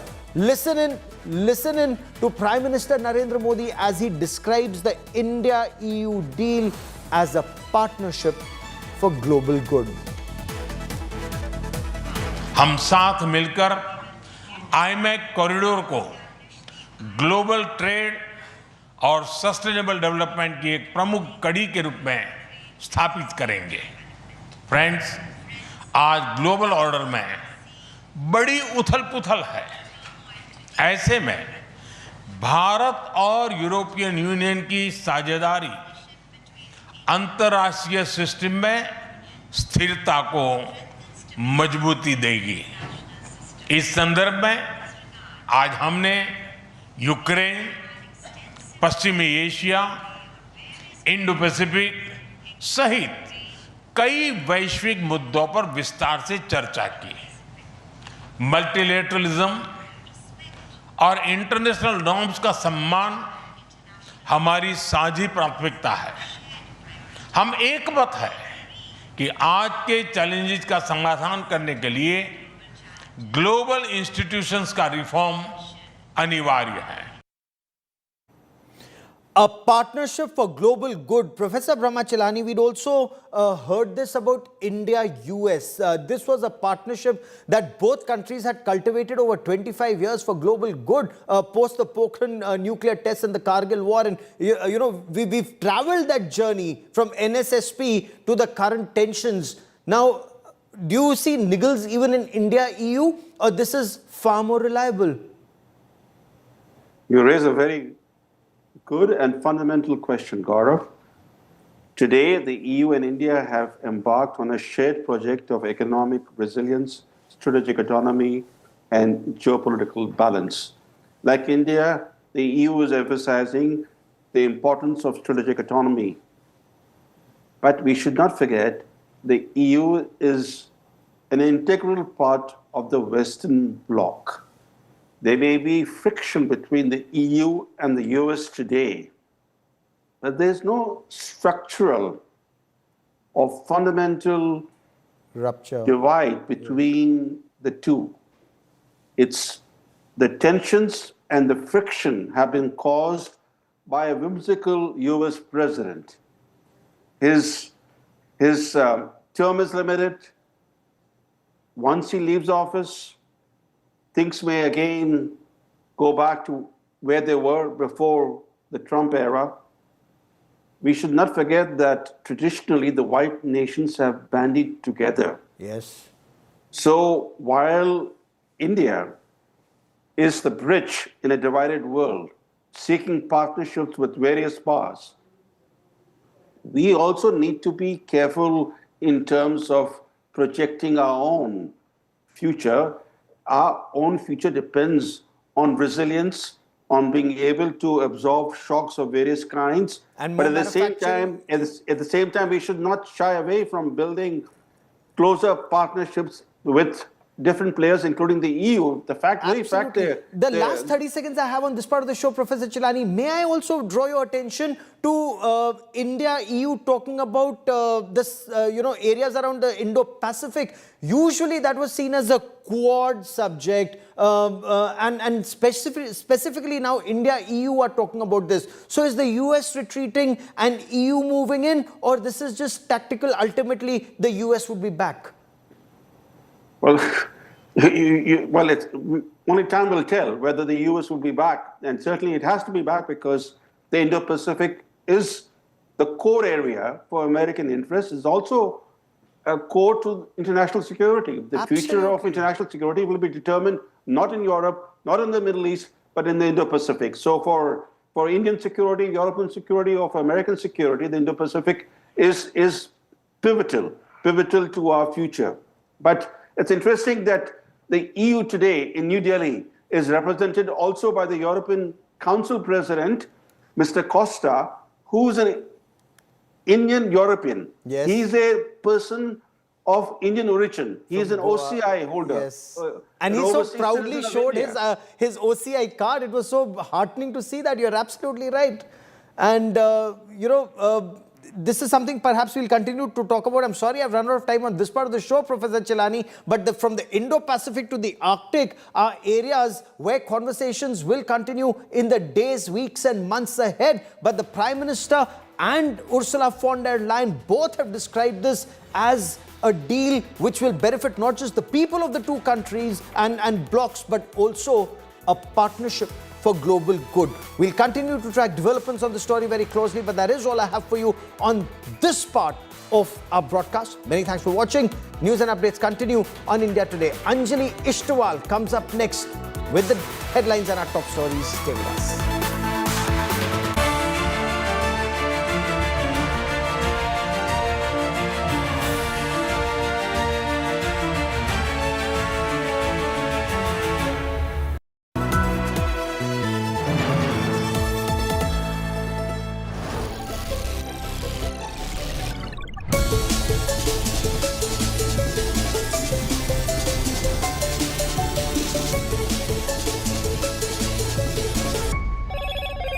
Hello Moto.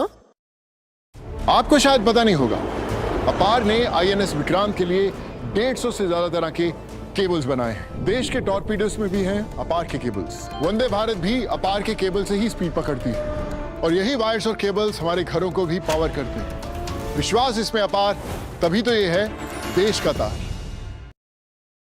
Introducing Motorola Signature. Don't blend in, stand out.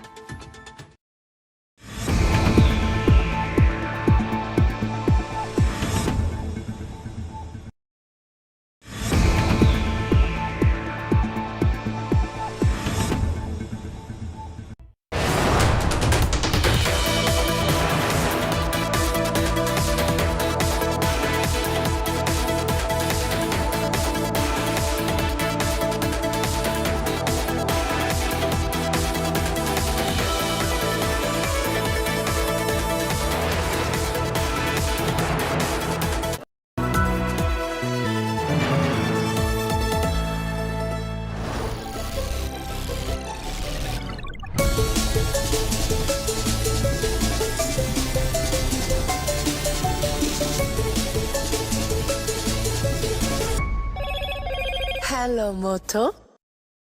Introducing Motorola Signature. Don't blend in, stand out.